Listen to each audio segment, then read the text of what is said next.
Thank you. Good evening, everybody. Just get my glasses on. Cheers. Thank you.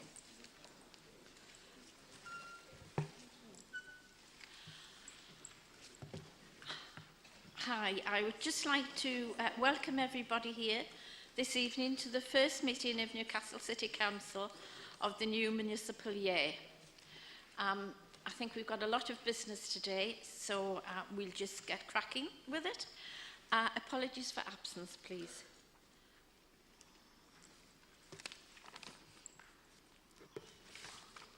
Thank you, Lord Mayor.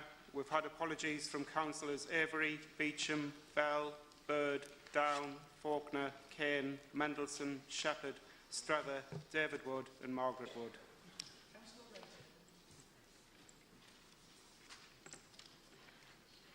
Any further? No, thank you. We've got 3 lots of minutes to do. Do we agree the meeting's held on, first of all, the special meeting on the 5th of April 2017? All agreed. The 5th of April 2017, which was the normal meeting. Yes.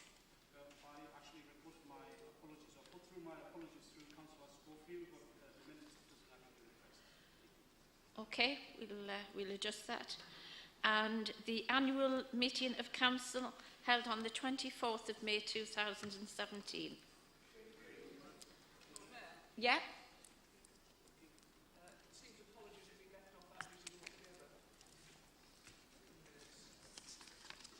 I certainly gave mine.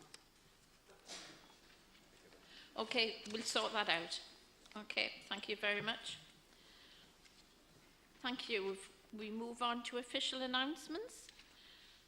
Since the last meeting, the country has been subject to further terrorist attacks and the terrible tragedy at Grenfell Tower. On behalf of our city, I want to say that we are shocked and saddened by these events and stand together with people of all faiths and none to pay tribute to the victims of Grenfell Tower, Borough Market and Finsbury Park. As a mark of respect, Council will now stand for a minute's silence.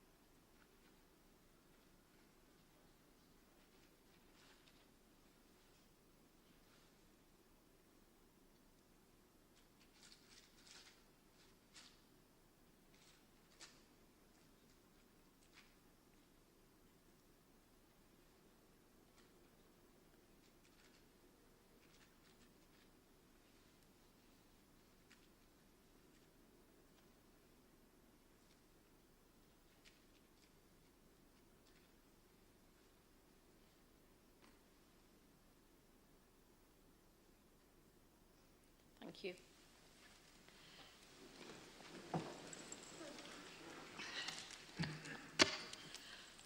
Also, at this juncture, could I send the Council's good wishes for a speedy recovery to those that were injured following the Eid celebration at Westgate School? I was actually there that day and I must have just missed it because I left about 2 minutes before the terrible incident occurred. So if we can send our best wishes to the families concerned. Thank you. We do have an emergency notice on the fire safety in the tower blocks and the items circulated at the meeting packs on seats this evening. It is suggested that this matter should be dealt with as a matter of urgency due to the concerns expressed by the residents of the tower blocks within our city. And if this notice of motion is to be dealt with tonight, it will be necessary to suspend Standing Order 14, which relates to the time period for bringing a notice of motion. Is this agreed? Agreed. Thank you. Then we will deal with the notice of motion immediately after item 4. Petitions. we have received one petition regarding the proposed installation of communal bins in Wingrove Ward. Claire Milligan is here to present it on behalf of the residents. Is petition against proposed installation of sets of communal bins to operate within Curtis Road, Wingrove Road, Hartburn Place and Nunsmore Road. The statement is we do not want to have our current bin service replaced by communal bins as proposed by the Council on the 12th of June 2017. Action is we wish the Council to scrap these plans as proposed by Peter Gray on the 12th of June 2017. I went round and spoke to all the residents that answered their doors, and we wrote 51 letters of objection, as well as there was 76 signatures on the petitions. For Curtis Road, Wingrove Road and Nunsmore Road, that's 82% of the residents, which would have been higher if people had answered their doors. And for the Curtis Road, Nunsmore Road, that's 53% of residents. And they also raised the question about private ownership of the back lane with the council, just in case there's legal permission needed because of the people objecting to it and not wanting it on their property. Today, we received letters notifying us of the date for the bins to be taken away. Obviously, there's lots of concerns from the community about the bins, and the objection window is still open, still within the 28 days, so we're wondering, why we received the letters notifying us of the date they're taken away before it's actually being considered, the objection letters. Okay, just a couple of things about the bins.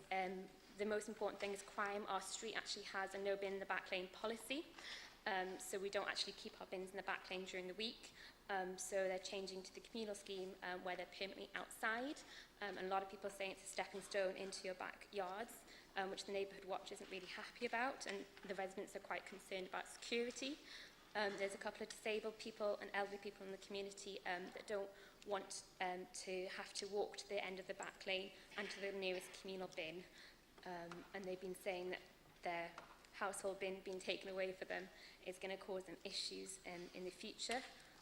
Also, there's a lot of glass. Okay.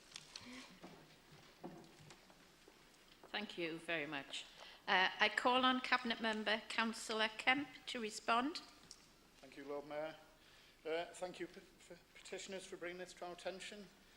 We're introducing communal bins in some parts of Newcastle to help tackle issues of litter, waste and fly tipping in back lanes. This is a citywide project which we believe will have significant impact. Where communal bins have been in place for some time, feedback from the majority of local communities has been extremely positive, and we have the statistical evidence to back that up. Across the areas where we've implemented communal bins, we've seen a range of efficiencies in servicing lanes for refuse collection as well as associated street cleansing activities. For example, 3 months after introducing communal bins in the High Cross area of Benwell and Scotswood, we have seen a reduction of 21 tonnes of excessive waste in back lanes, 4 tonnes of domestic residual waste being collected from containers.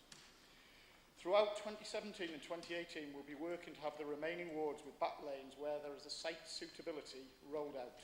By implementing communal bins, we are able to provide more opportunities to recycle, reduce the amount of side waste left outside beside bins, remove additional resources which have been required to service these areas, improve the appearance of back lanes, help keep lanes clear of abandoned bins so mechanical sweepers can access them, and allow for more and efficient, effective services of back lanes.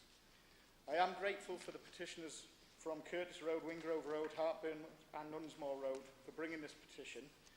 In particular response to your letters that have been received, it's a statutory process which is already underway.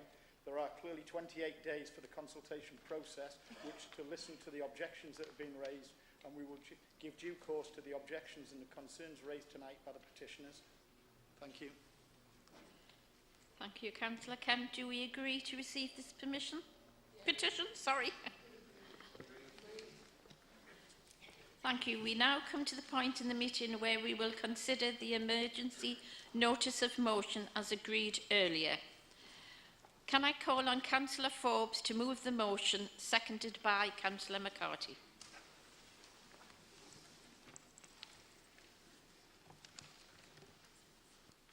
Thank you, Lord Mayor, and thank you, colleagues, for agreeing to take this important motion tonight on the agenda. We all all saw the terror and horror of the Grenfell Tower unfolding. And my first thought was, how could this happen? In the richest borough, in one of the richest countries in the world, how could this happen?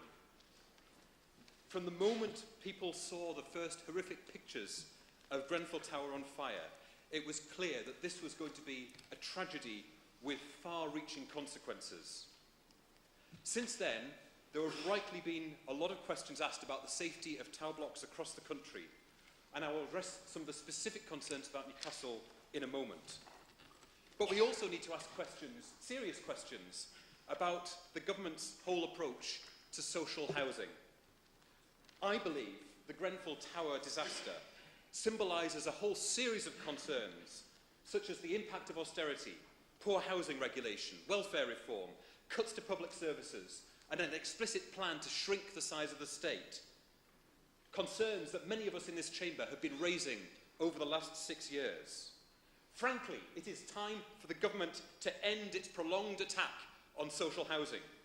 From the bedroom tax and the end to lifetime tenancies, to the funding reductions which severely limit our ability to invest in homes, this government has made it clear it does not see good quality social housing as either a right or a priority.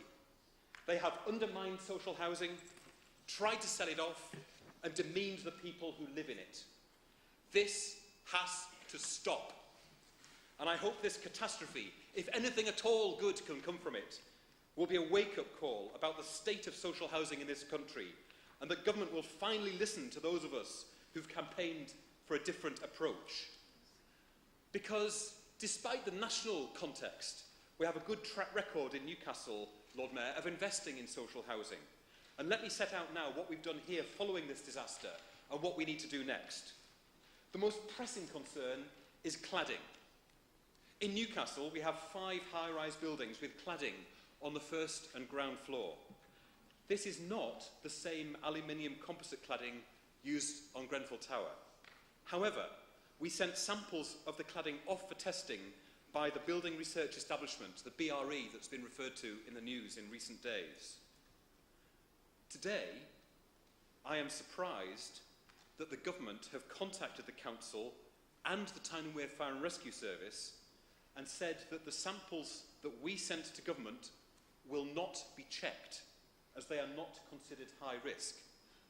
So today, officials here conducted their own government-approved test on the cladding used, observed by the fire service. These tests were an assimilation of BRE British standard tests, held entirely in line with the guidance used by the BRE, and was, in effect, the same test that they are using on the cladding being sent to their National Research Centre. And this test was held in a purpose-built fire testing facility. With permission of council, I should like to show a short video showing the outcome of this test.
very piece of cladding here with me, and you can see that apart from a bit of soot from the flame that was used on it, there is no damage at all to it as a result of that test. That means, I believe, that we are the first council in the country where the safety tests have been passed rather than failed. But as the video showed and explained, we're not resting here. We will continue to carry out further tests on insulation materials fitted to YHN high-rise buildings. And although this isn't cladding and it's not subject at the moment to any government testing regulations and requirements, we want to offer further peace of mind to residents. And at the same time as our cladding tests were being carried out, Town and Wear's Assistant Chief Fire Officer Alan Robson held his latest meeting with council officers and said that, in his opinion, the tower blocks in Newcastle are the safest in the region. Most YHN tower blocks have more than one fire escape route. They have hardwired smoke detectors. They have water risers, which are used by the fire service to pump water onto every floor of the building should there be an incident. But of course, any new tower block built after 2007 must have sprinklers fitted. Residents will rightly be asking, what about those buildings which were here before 2007? And this motion to council today makes it clear. We will work with YHN, the fire service and residents, block by block, to look at whether additional fire safety requirements are needed. If that involves installing sprinklers, we will do so. But we'll also demand that government provides the funds for these. Ministers have, over recent weeks, repeatedly said that money is not an object. Yet today, CLG officials are quoted as saying that local authorities and housing associations will have to pay for this work.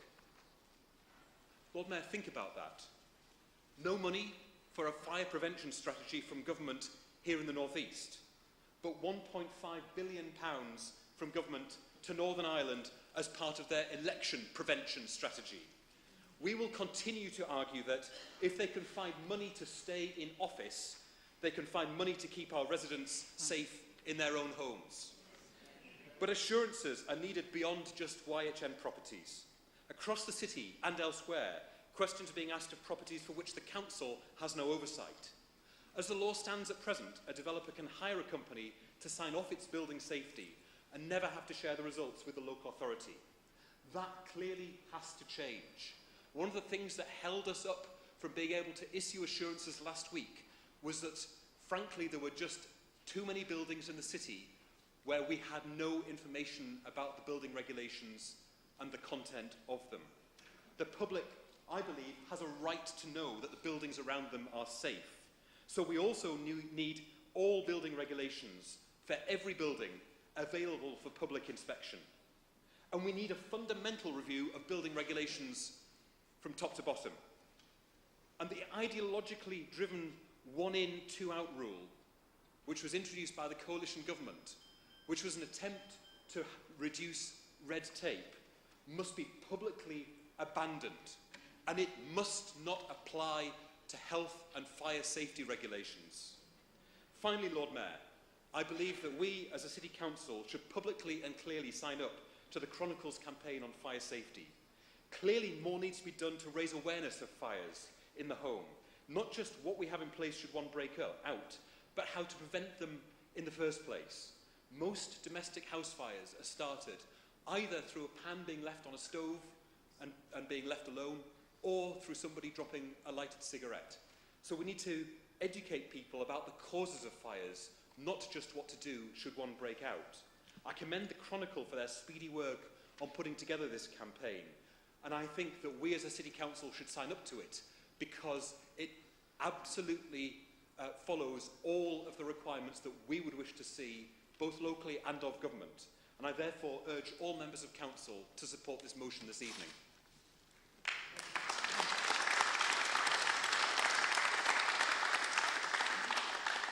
Councillor McCarthy. Lord Mayor, can I second and reserve the right to speak in the debate? Thank you. Sorry. Councillor Lowe. Got to change the glasses.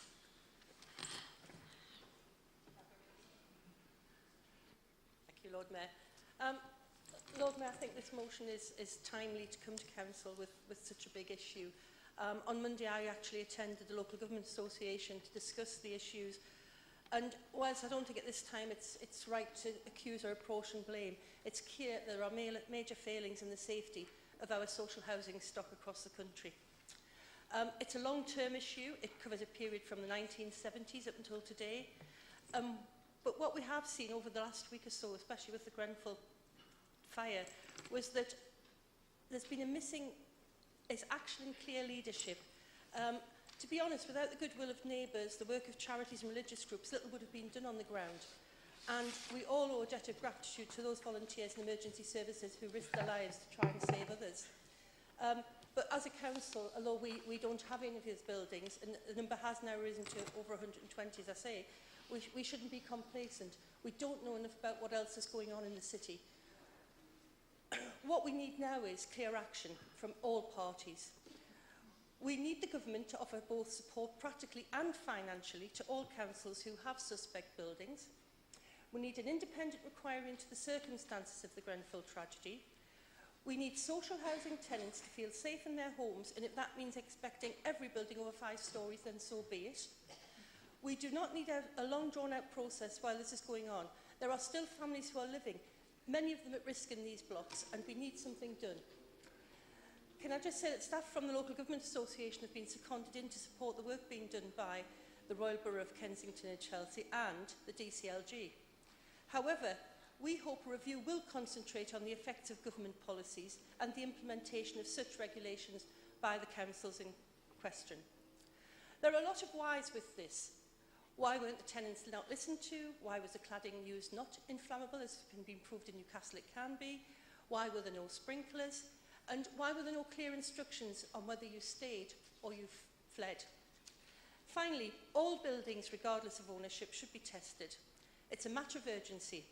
All results should be made public, and the government should provide access to the funding for immediate remedial works, including sprinklers, fire alarms, fire doors, and even if that's retrofitting, regardless of the cost.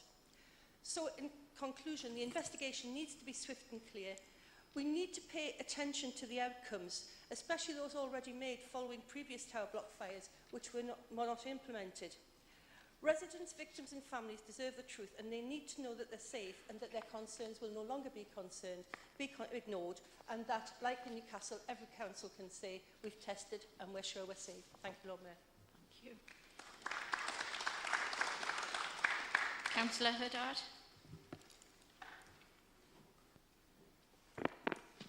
Thank you, Lord Mayor. I'll try not to repeat some of the things that have already been said, but as someone who has been involved in a couple of fires in public buildings, it's certainly not an experience I'd want to repeat, because the speed with which black, oily, toxic smoke spreads everywhere is quite terrifying.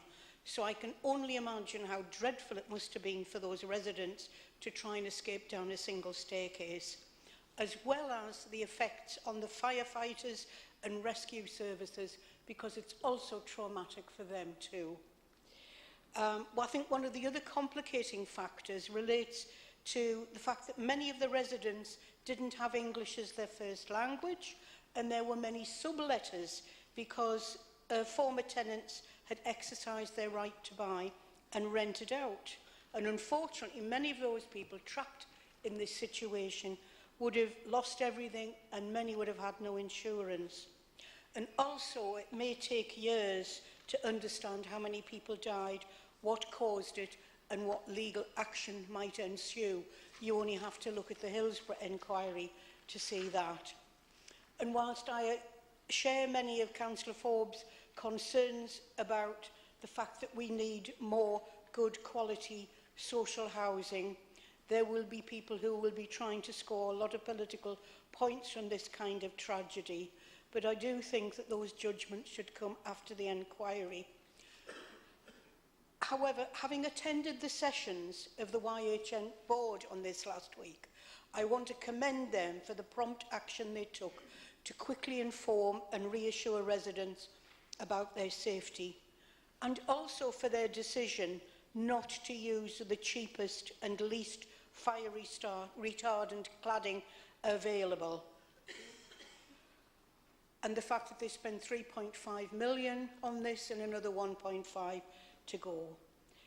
In addition to expanding the local authorities' regulatory powers, and because there are so many high-rises in the city owned by other organisations like hospitals, universities, hotels, I do hope the City Council will be working closely with these to ensure everyone in the city is safe inside their building, whatever the purpose of the building is. Thank you. Thank you. Councillor Talbot. Thank you, Lord Mayor. I support this motion. Like many people, I watched the harrowing scenes of the fire at Grenfell Tower on TV, and I watched with a mounting sense of horror and anger. I cannot comprehend the gut-wrenching fear you must feel to think that the only option you have to save your baby is to throw your baby out of the window. Nobody should ever be put in such a situation. How could this happen? This is 2017. We live in the 5th or 6th largest economy in the country, in the world. I've lost. Sorry, my iPad has now gone off. Tables. Sorry, bear with me. What I wanted to say, if I can get it back, is this happened because the government, the coalition and the Tory government, supported by the right-wing press, have encouraged the view that health and safety regulations are unnecessary, that they are red tape strangling business innovation. The regulations cost money, and that money is better diverted to shareholder dividends. We are encouraged to laugh at health and safety with some kind of optional extra designed to cost money, discourage advancement. The regulations don't matter. Well, regulations do matter. The first role of the state is to protect its citizens. Spectacularly, in this situation, the state failed to do so, failed to keep its citizens safe, and people died. The coalition government introduced the phrase "a bonfire of red tape," a phrase that I now hope haunts them. They introduced the policy of one regulation in, two out. So if you wanted to introduce a new regulation, you had to eliminate 2 existing regulations, regardless of whether they were useful or not. How is this an evidence-led approach to safety? How is this being a responsible government? It's ideologically driven, showing the complete disregard for people's safety, security, and their lives. All of us deserve to be able to live in safe homes, properly built to exacting safety standards, inspected regularly, and any deficiencies made good. This is the absolute minimum that we should expect. The government must realise and acknowledge that cuts to regulation, the 40% cuts to local government, the cuts to police, the cuts to the fire and rescue services all have an impact. We saw that impact on our TV screens. People died. We must not let this happen again. Thank you. Councillor Hazel Stevenson.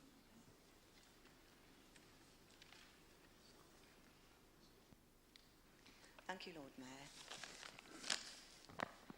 I just realised 2 Councillor Stevensons, that's why I got the time. Yes, tonight I would just like to continue what has been said in light of the terrible tragic events that have happened in London. None of us would think anything other than what an abhorrent situation and tragic situation for those families, young, old and very young children. However, in Newcastle, as a local authority, I think we have shown once again the way forward in how things can be done, and done in a proper manner. We followed the code of conduct in relation to the appliances that are used, and we have worked very closely. Our friends and members of Your Homes Newcastle are working with residents as we speak. They are conducting interviews one-to-one with residents. I believe some of them have started today in addition to information that's been sent out.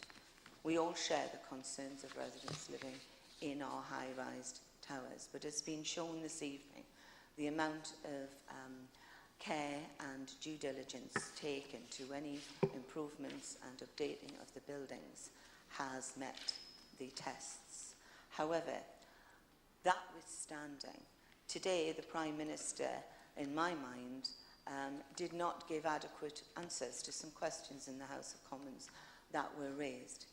This government has overseen changes to legislation, and the direct impact of that, not just in what we've seen recently, but previously, has proved detrimental and tragic to many people living in properties.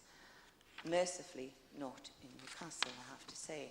However, these are individuals, these are families, and these are people's homes, and we need to respect that these are people's homes. In Newcastle, we do that. We are working very closely, and I would like to thank the staff of YHN who are working with residents and will continue to do so. However, I do really wish the government would actually take some knowledge of what we have done here, because this is not the case that's been borne out in other parts of the country. And look at the fire service and emergency services. The actual cuts and the detrimental way they are having to work in direct conflict to what they are setting out and being trained to do has proved very detrimental to them services and the staff within them. That needs to be remedied, and the only ones who can remedy it are this government. And I would hope that they put actions where their words are at this present time, because they are the only ones that can do that by providing local authorities such as ourselves funding to put any measures in place as necessary, and those who have got been found failing in their properties, they desperately would need those funds to do that for residents in these properties. So people have got peace of mind when they go home. Thank you. I support this motion. Thank you. Councillor Schofield. Thank you, Lord Mayor. Like everybody else, this terrible tragedy in London, words just don't describe how we can all feel about it. I just wanted to pick up on a small point, really. We're all on a terrible learning curve on how to respond effectively to what happened in London. And as the news keeps coming, we get more and more information, we realise how inadequate all our responses are in the situation in London. But really, what I think is important for us is about our residents living in Newcastle. In Elswick, we have 5 tower blocks. That is a large number. They're mainly older people, but not all. There are disabled people in the tower blocks. And one of the things that became very obvious to us, the 3 of us councillors met with residents yesterday and heard their anger and frustration at the feeling of neglect they have from about their safety and the fact that they haven't had any what they see as inadequate communication about what is happening. I think we have to understand the fear and anxiety of our residents, and we have to listen to them, and we have to take note. And in future, I think we have to have a system in place where very quick communication can be offered at all levels. We've got some fantastic stuff that's going on, but communication is obviously very important. And although yesterday it was a tough meeting, we felt that the residents were being honest. It was a very big range of residents, and we obviously felt very worried and concerned for them. So it's just that we put in place an effective communication system to hear from our residents what their concerns and frustrations are. Thank you. Thank you. Councillor Powers. Thank you, Lord Mayor. I, like everyone in this chamber and across the whole country, were horrified as we watched the events unfold in Grenfell Tower, and I'm sure as many people who watch those events ask themselves what would it be like if we experienced something close to home here in Newcastle. So I'm incredibly grateful to the Leader of the Council for bringing forward this very speedy motion to City Council so that we can have a thorough debate here on it tonight. I know in my own ward we have 5 tower blocks that are YHN managed, one of which in Shieldfield House is a similar size to Grenfell Tower. And I certainly know from the recent residents meeting that residents were very grateful on the action that's been undertaken so swiftly by the council, by YHN and by the fire service to ensure that residents are informed as best as being possible and ensure those tests are being undertaken, and I'm sure they will appreciate the further commitments that we'll be hopefully making here tonight in City Council. The other part I'd like to point at, as well as a number of social housing developments, we currently have around 15 student halls of residence in my ward, another 3 under construction and more to come in a future date. And what I'm absolutely horrified by and disgusted is that these developers do not have to demonstrate to the City Council what materials they are using to build these accommodation. We've already know that there is accommodation being identified in the city that use the same cladding system as the same cladding materials that we use in Grenfell Tower.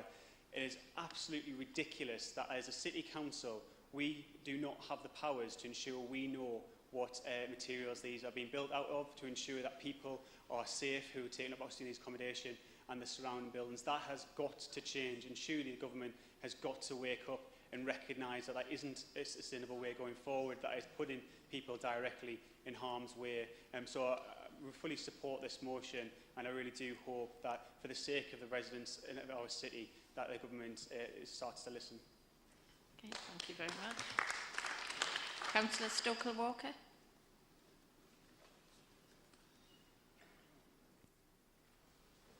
Thank you, Lord Mayor. I'd like to commend the leader on his motion. I think it's very well thought out. And also I'd like to support, or further support, the people who've spoken tonight. The problem I have, and I always have it, is that this is a socialist authority with a liberal opposition, and we talk a lot.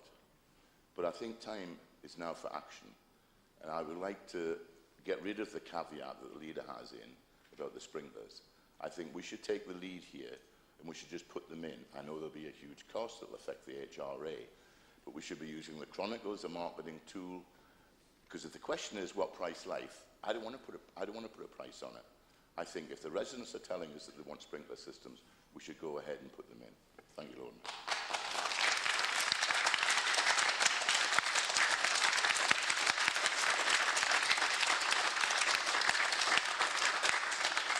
Councillor McCarthy.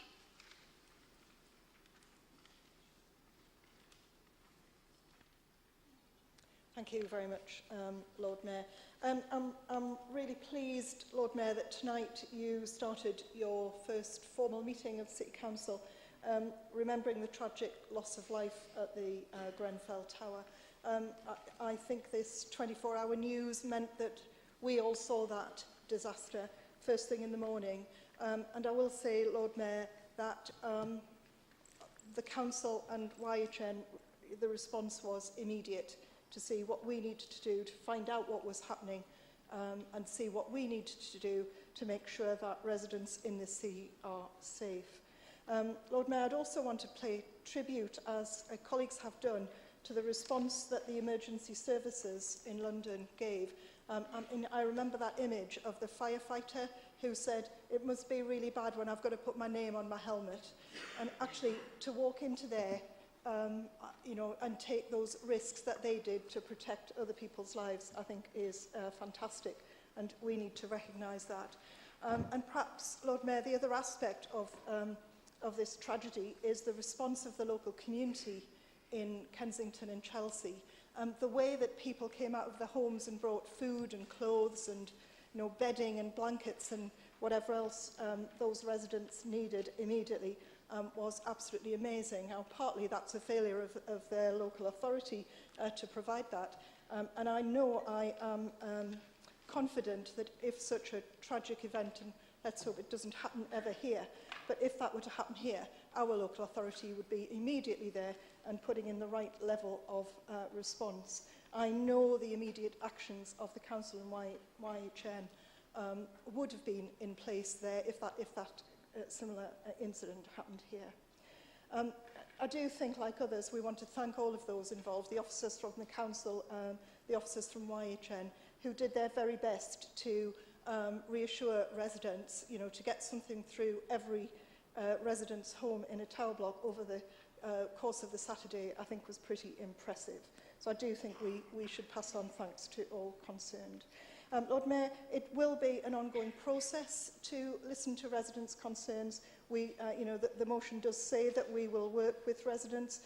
YHN will do individual home fire safety checks with every resident in a tower block to make sure that we are doing all that we can. And let's be honest, Lord Mayor, 2 weeks ago I'd never heard of cladding. I don't suppose many of us had. We've learned a huge amount over the last 2 weeks. I know, because we've already asked our colleagues in planning, will no doubt be asking questions in future of people who are developing blocks to make sure that we as a council are doing all that we can to keep our city safe. Lord Mayor, we're often criticised on this side of the council chamber by our colleagues about claiming about the consequences of austerity, and I think we saw it it was very, very evident and real. And as Councillor Talbot said, one person's red tape is a life to someone else. So, actually to put forward the proposals that are in front of us today is the right thing to do, recognising that we need to learn from such tragic incidents. Lord Mayor, you will see in our motion that we've said that every resident, regardless of where they live, should feel safe and secure, which is why the council are doing what we can to check out other blocks in the city. So obviously not just the homes owned by the council, but other registered social landlords, as well as owners of high-rise blocks that are obviously in private developers' hands. Lord Mayor, in 2017, we should not be seeing this kind of tragic event, and I urge all members of Council to support this emergency motion. Thank you, Lord Mayor. Thank you. I now call on Councillor Forbes to reply. I'd like to thank colleagues for all of their helpful and supportive comments. Lord Mayor, in my mind, there are 4 different categories of building that we need to be concerned about. Firstly, tower blocks owned by the council and managed by YHN. I hope that we have, over the last week or so, done everything that we can to reassure residents in the short term about the safety of those blocks. But there is clearly more that we need to do, and we are committed to having conversations with all YHN tenants in high-rise blocks to ensure that we listen to their concerns and respond to any issues that they raise around fire safety. But secondly, there are high-rise blocks run by registered social landlords. We have sought assurances from them that they have undertaken the same process and engaged their tenants in the same way. Thirdly, are high-rise blocks which are privately built, privately managed and privately run. And those are the ones where perhaps we have the greatest concerns, simply because there's the least visibility on either how they've been built, what materials have been used, and who signed off the building regs in many cases, and who lives there and how it's managed. And some of the management companies are not based in the city, and it's therefore just harder to have conversations with them. We will continue to pursue them, but it's very clear that some of our hands are tied by the way in which the lax, deregulated regime for building regulations doesn't keep the records all in one place. And it seems to me, as the motion says, to bring those together in one place so that they can be publicly inspected must be, at the very minimum, one of the things that comes out of this awful tragedy. But fourthly, Lord Mayor, there are the non-residential high-rise buildings in the city, such as those at the universities, the college, the RVI, some of our schools, and of course hotels. And we will continue to work with the people that are responsible for those buildings, which are perhaps less of a risk because they don't have people staying in them overnight apart from the hotels, but nonetheless we need to be absolutely assured that they meet all the relevant fire safety standards. So there is a lot to do, Lord Mayor, and we are committed to doing that here in Newcastle, in whatever it takes. But there is no doubt that we need government on our side for this. And we cannot have a situation where we're faced not only with a ridiculous regime where they refuse to introduce regulations simply because they have an ideological commitment to not doing so, but also a continued commitment from this government to austerity, to further cuts. And our fire service has faced steep cuts, deeper cuts than many other fire services around the country in the last 6 years, and it faces further cuts in the years to come. The same is true of this authority. And that has an impact on what we can do. So it is time now for the government to listen, to halt its austerity programme, to take on board the lessons, and to listen to what we're seeking to do, to learn from our experience on the ground, and to make the quantitative difference that means that we can ensure that anybody, regardless of what type of housing it is, whether it's owner-occupier, rented, social housing, high-rise, low-rise, whatever it happens to be, everybody can enjoy the safety and security of knowing that their home is safe. That is our commitment from this council. We need it matched from central government, and this motion seeks our permission to get them to do that with us. Thank you, Lord Mayor. Thank you. Does council agree the motion? We now go on to public question time. We have received one request from the public to ask a question and also one to make a public address. Moving on to the public address, can I invite Diane Tate and Hannah Reid to the lectern, please?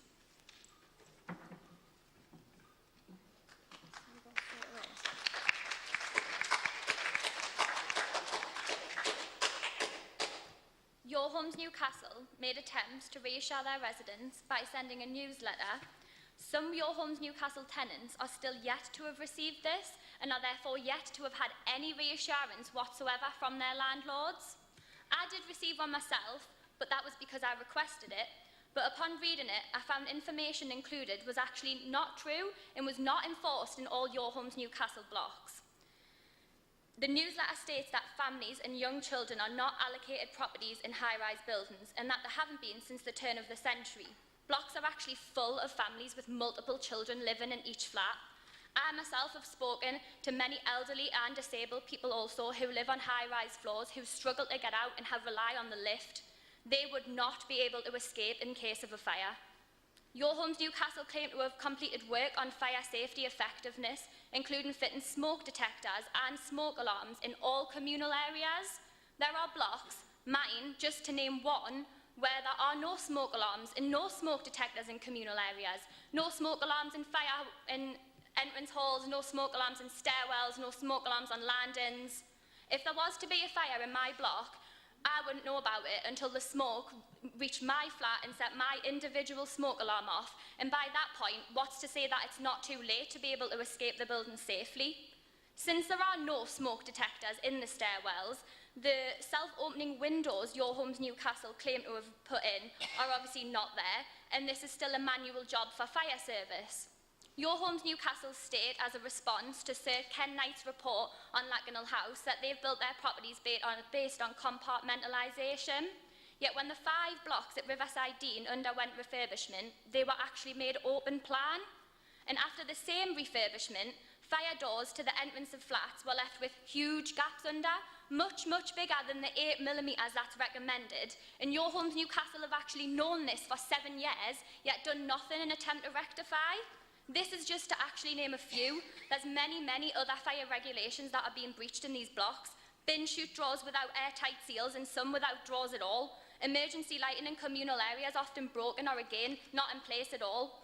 Regulations came into place in 2007 which stated that sprinklers should be fitted in all buildings over 30 metres. And given the knowledge that this is one of the most effective ways to prevent fire spreading in high-rise buildings, why are they not in your tower blocks yet?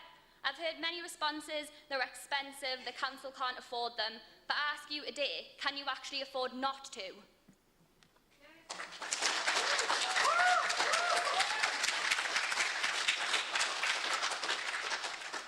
We've encountered residents living in absolutely appalling conditions in Your Homes Newcastle properties. Nick, you just said that's the best social housing in the country. I find that impossible to believe. You clearly haven't visited some of these properties.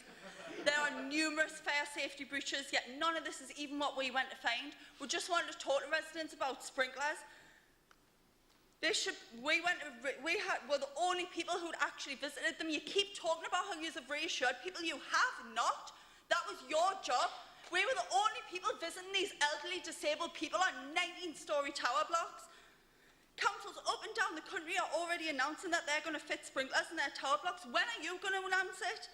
If sprinklers weren't needed, that 2007 law would not have passed, and yet you're still disputing that we need them. Do our lives not even matter to you? What was that on the screen? That wasn't evidence. That was theatre. We want evidence. We want a proper company carrying out those tests. Stop trying to fob us off. Every statement that we've heard has only made us more angry. It's just attempts to fob us off and outright lie. Yesterday and in fact today, Tina Drury said that residents are getting letters through every door and that we're being comforted. The letters were full of lies. I don't know how many TV interviews we have to say that in the letters were full of lies. Tenants have received no reassurance. How many tenants have you spoken to, Nick? I say I don't like your statements actually, but you did make one I liked in 2014, Nick. You said sprinkler systems prevent fire from spreading and give vital survival time for those occupants less able to escape. Well, I could not agree more. So when are you going to fit them in our homes? Last week you said you had to weigh up the cost and practicality of that. The cost and practicality of our lives, my family's lives, my neighbours' lives. All the statements and the false information have just showed a total lack of respect for us. This council's done a lot of things that harm our communities, but this is on another level, and you should all be very ashamed that we even have to come here and ask for this.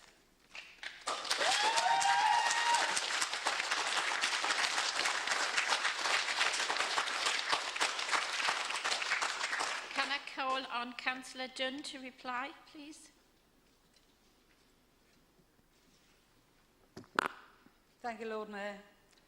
The emergency motion that's been passed this evening makes clear, I think, to everyone how seriously the Council as a whole and its partners take this issue. The safety of our residents is and always has been our highest priority, and I say this as a board member of YHN.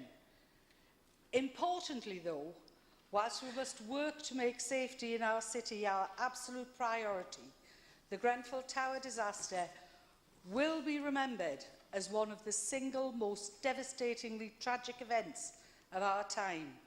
Fire safety has never been more important, and that's why I'm going on to specifically address some of the concerns raised by Hannah and Diane tonight.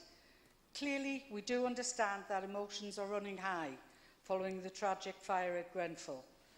People are looking for answers to what happened, and there's been much speculation in the media about what went wrong to cause such devastation.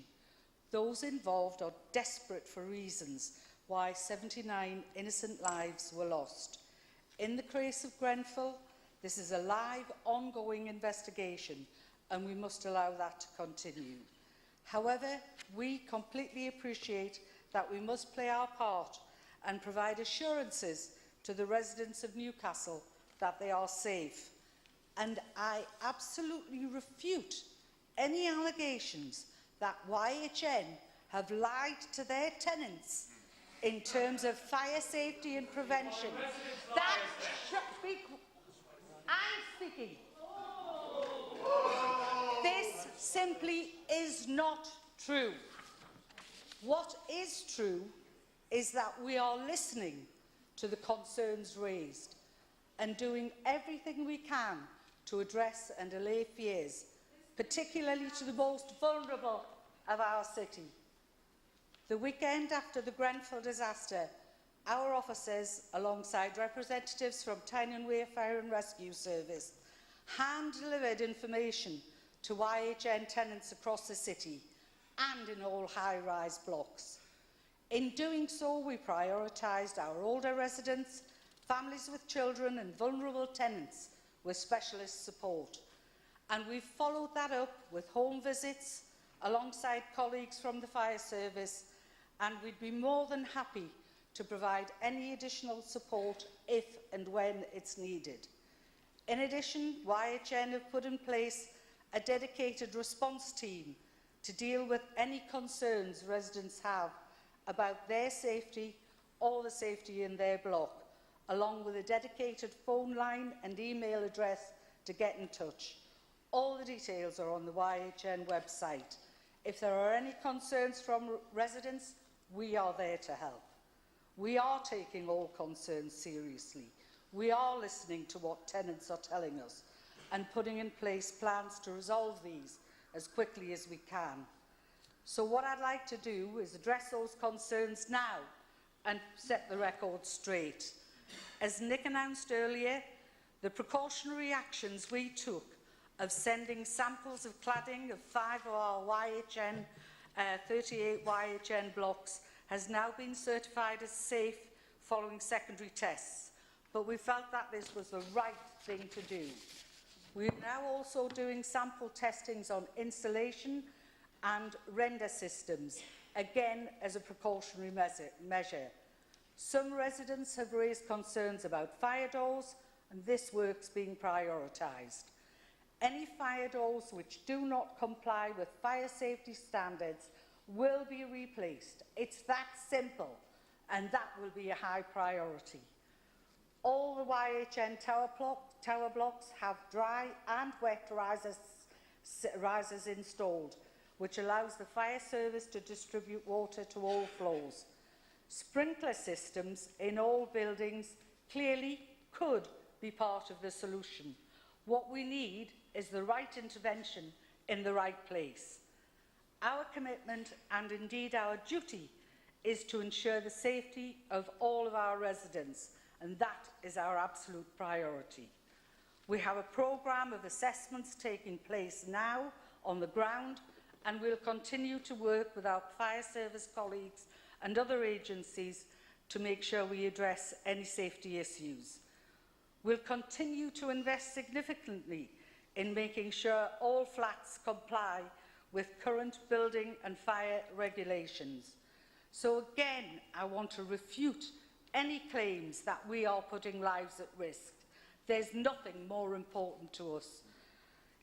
Clearly, given some of the concerns that you have voiced tonight, and perhaps other residents have as well, and over the course of the last few days, we need to work harder to communicate with our tenants and keep them informed of what we're doing. Our own programme of reviewing high-rise buildings, YHN or not, will continue. And we're encouraging all building owners and future developers to work with us and the fire service to carry out all necessary checks. In the coming weeks, we'll be writing to all YHN tenants to reassure them and provide advice on what to do in the event of a fire. Like I said, we'll prioritise the most vulnerable tenants to ensure all the necessary support is in place. Lord Mayor, Council, I want all residents of the city to know that the whole Council, its officers and partners, every councillor, our 3 MPs are the people who are best placed to deal with this situation, and I urge all residents to contact us if they require help and support. And I thank you for Council's time.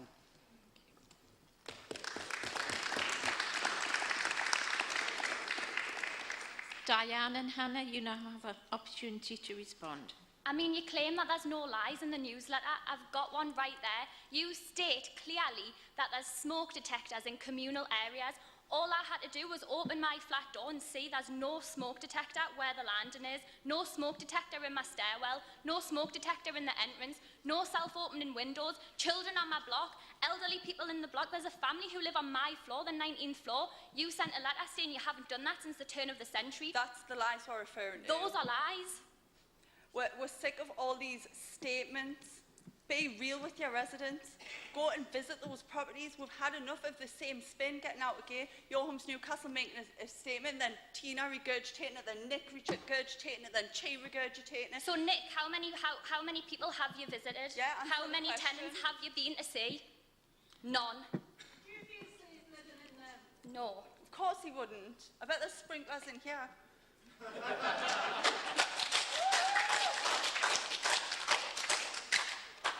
You're communicating with your residents. You can't even answer our questions now, Nick. Diane, sorry, you were responding to the questions and the answers you've been giving. Right, well, we'll just outline okay. the lies that we're referring to. I'm okay. sorry, but this is very emotive. I can appreciate that, and but I think you have heard the response, and if you have any further queries, you've been told how to get into contact, so please do. And thank you for your time. Thank you.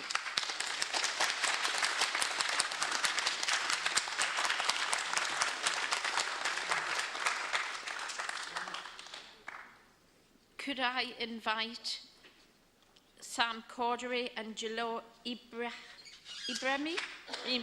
Sorry if the pronunciation's not right, you can put me right. Thank you.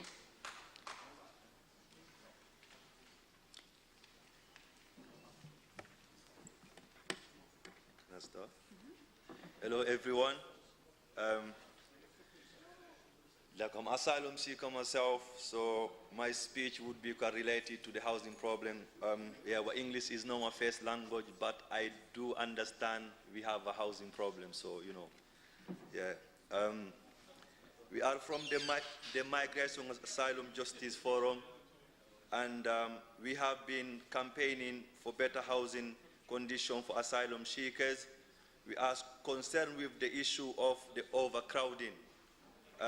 Many single men and women, they are still forced to share a room. This makes it difficult to share a bathroom and kitchen facilities, with people queuing to use the bathroom and cookers and washing machine, a small kitchen, which are regularly breaking due to overuse. So basically, you know, we're having to share a room, people having to share a bedroom, and this making the house overcrowded, and we only, most of us, we only have one bathroom in the house, so we're having to queue for bathrooms, especially in the morning, and the overcrowding housing making us, you know, take a turn of cooking food. So, for example, I need to wait for my housemate, for 5 of my housemates to make a day meal before I make mine.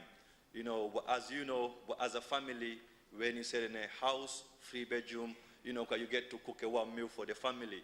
But this, you know, this is like shared house, is everybody doing their own thing separately. So, room sharing can affect people' mental health, especially when so many have experiences trauma. Most of us from, you know, war countries and things like that. It can also impact people who are practicing different religion.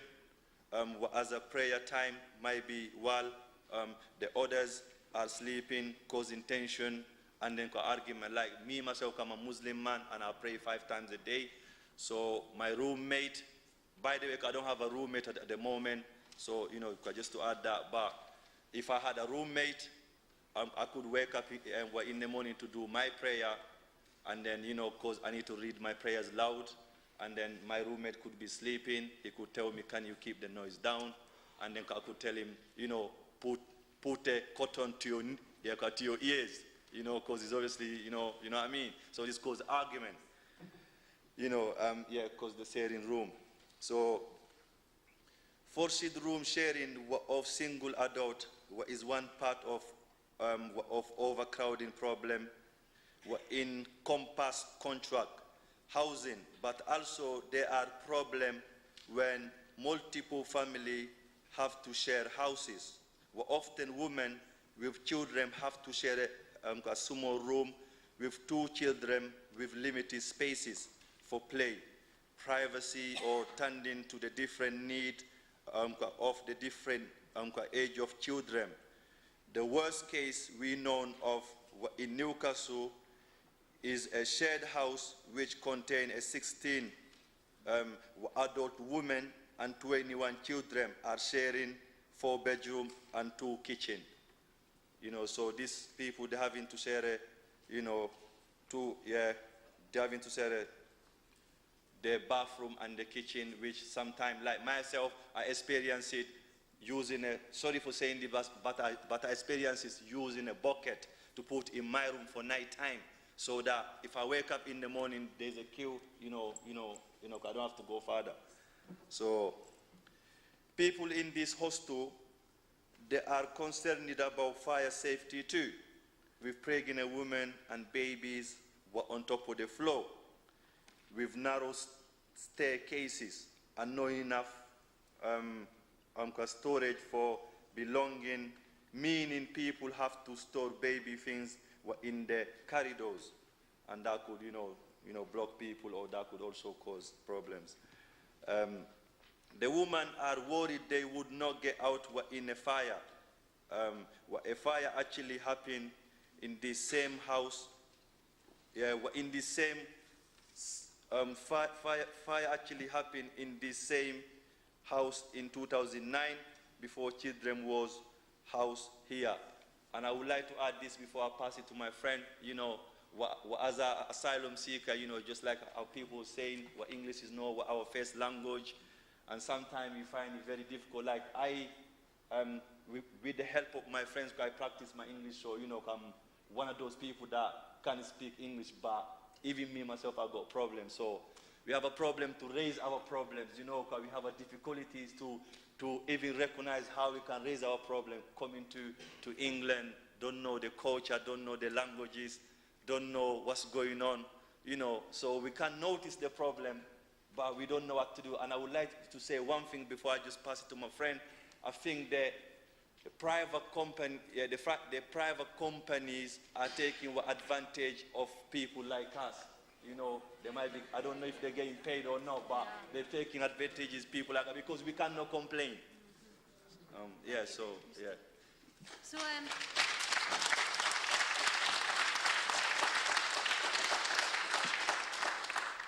So obviously Jallo's talked about the impact of this forced sharing. We want to talk a bit about policy now, because we know that the Council, the Cabinet, passed a policy in March against forced room sharing for asylum seekers, and we were very happy to see this policy in the Migration Asylum Justice Forum. But we know that the private companies who run the housing for asylum seekers are still forcing people to room share in Newcastle. Now, I've been told that I can't say the names of the companies, but I think people know who we're talking about. The notorious security company, and also their subcontractor who painted all the doors red in Middlesbrough. And we also know that there's other councils like Sheffield who have passed similar policies, but the same private contractor has refused to comply. We actually held a meeting with the companies in May because we had lots of problems that we raised with them, and they actually sent some representatives to listen to us. They didn't give us very many promises, but they did come to listen to us. But we asked them about the room sharing, and they pointed out that the Home Office Compass contract allows for single adults to share the rooms. The Newcastle Council policy states that under the Compass contract, the Home Office expect housing providers to comply with local policy and regulation. In the unlikely event that the provider wishes to proceed against the advice given by the local authority, the Home Office can adjudicate and their decision will be binding on all parties. So we want to know a bit about what's happened since you passed the policy, so we can decide, how we can best focus our campaigning efforts to end this forced room sharing. We also want to know whether the Newcastle City Council is considering adopting the bedroom standard. The bedroom standard's not yet statutory, but it's been proposed by government, from what I can understand, and if enough councils pass it on a voluntary basis, it may support the bedroom standard becoming statutory.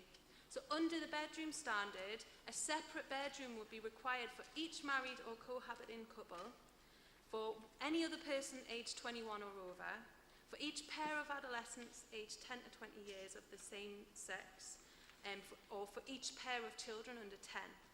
We think that if the bedroom standard was passed, it could improve overcrowding conditions for single adults forced to share rooms, as well as families with young children who are all forced to live in the same small room. So Jallo's just going to summarise our questions to the Council, and then we'd really like some information. Thank you, Sam. Okay, we want to know whatever the private providers have agreed to comply with Newcastle Council policy against forced room sharing. If not, has the Home Office been contacted? What has the response been. Basically, there is obviously in the Home Office is the one that pay to the private companies. So the private company, so it is possible to get a public statement from the council about the position of the specific provider on room sharing, if it's possible. We see this is part of putting pressure on the Home Office to change their contract. We understand this is an issue of national policy and want to coordinate with others, council, and campaigning to improve asylum accommodation across the country, or in Britain or UK. I hope you guys will understand my English. I'm trying my best. Yeah. Thank you.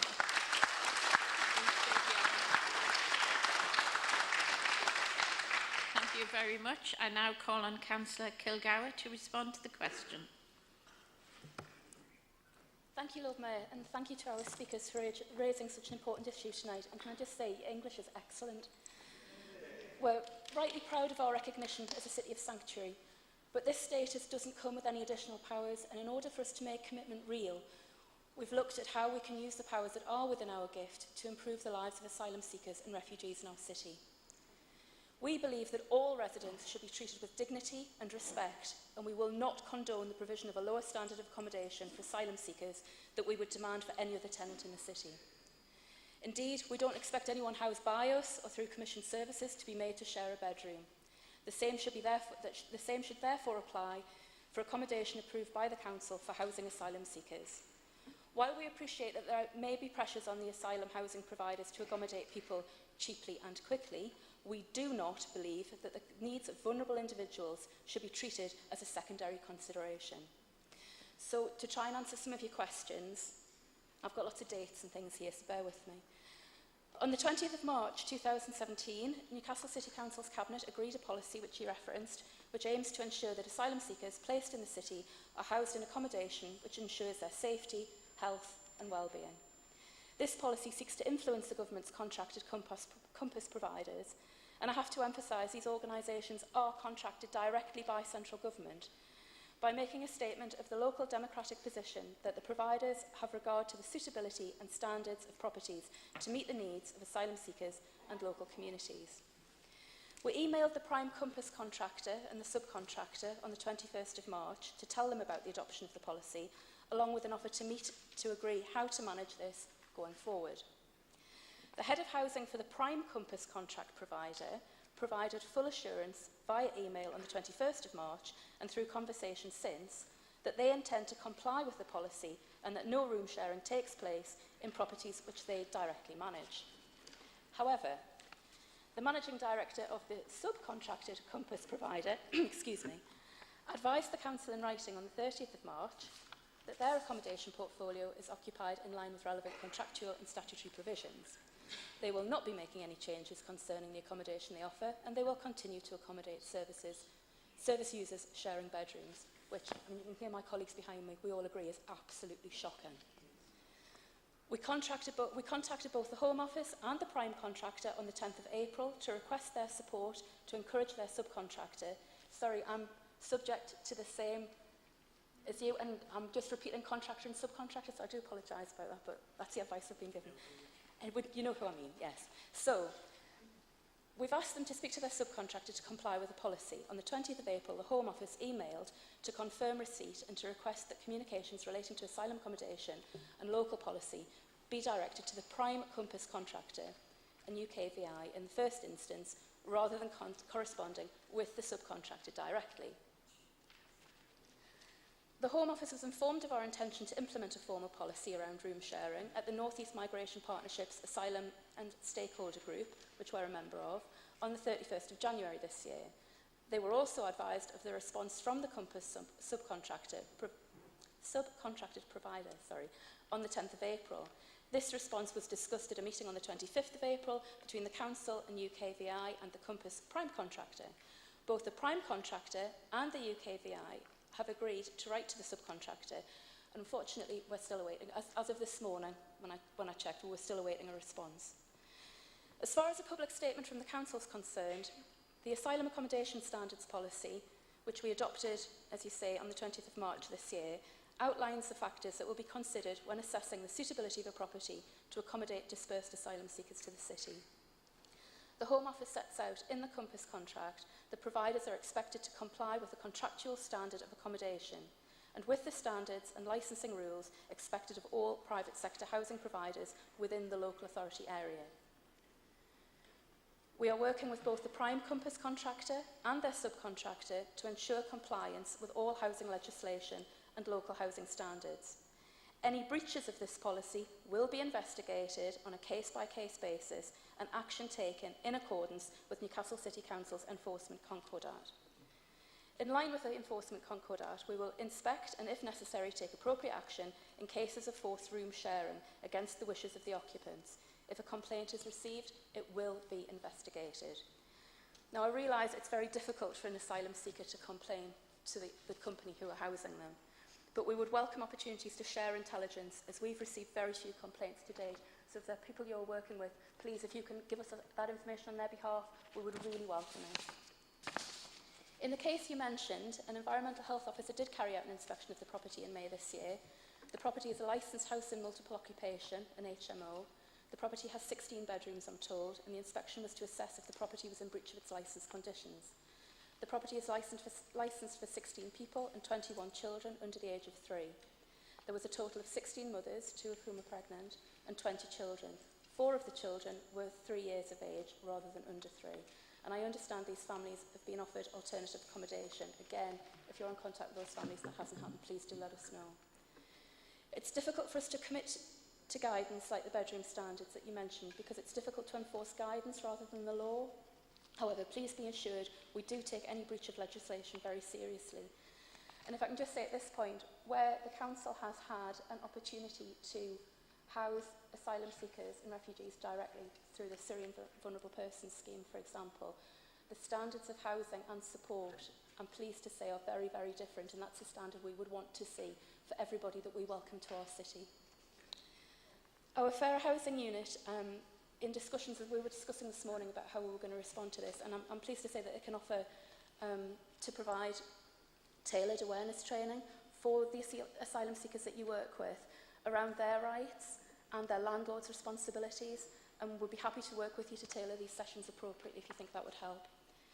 We continue to lobby government as a council, as part of the Regional North East Migration Partnership and nationally through the Local Government Association. We will continue to lobby the Home Office to ask that they impose these conditions on their existing contracts rather than waiting for contracts to end and new contracts to start. And finally, I'm happy to arrange for our position to be posted on the Council's website if that would be helpful. So I hope that answers some of your questions. Thank you, Lord Mayor. Thank you. Jallo and Sam, you now have the right to respond. I would like to say, I like what I just heard because, you know, we like to see what improvement. And then I like this private company to get in checked. We need a people like you to, you know, to stand up for us because I think people make money and they forget about people, you know, so, you know, as long, that's what we want, yeah, but we just want things to improve. So thank you very much.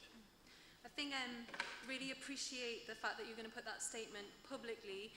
If we could organise for you to email like the dates of everything, if that's able to be public, that would be really useful for us because this informs where we're going to focus our campaign. You know, whether it's the contractor or the subcontractor. It seems very clearly that it's the subcontractor and they have offices here in Newcastle and in the region. And I think, you know, we really need to expose the fact that they are ignoring local policies and breaking so many other regulations as well. And they've been exposed time and time again. I think as well, obviously, the opportunity to support investigations on a case-by-case basis, that is something that we definitely be able to support with because we know a lot of people who are not happy with the accommodation provided. On the situation of the HMOs, you know, when there's like the 16 women, 21 children, we appreciate that, you know, the actual licensing that the council licensed you know, they are complying with that. We're completely against the fact that, you know, that licence has been given, and actually we don't think it is suitable. However, we know that those contracts are not going to end until 2020, but we would definitely want to input to the decisions for those kinds of licences not to be issued again. We've collected a lot of information about the problems in these properties that we could definitely put into that. Thanks. Thank you.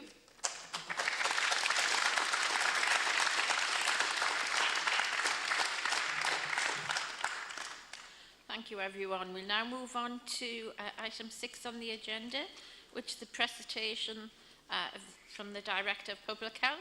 So Professor Eugene Milne is here to present the report for 2016. Thank you. Thank you, members of council, for giving me the opportunity to speak to you on my third occasion presenting an annual report. This was originally meant to come to council back in April, along with the portfolio holders report. In future years, what we'll try and do is combine some elements of those reports so that we maximise the efficiency of delivering information to you and don't take up too much of council's time.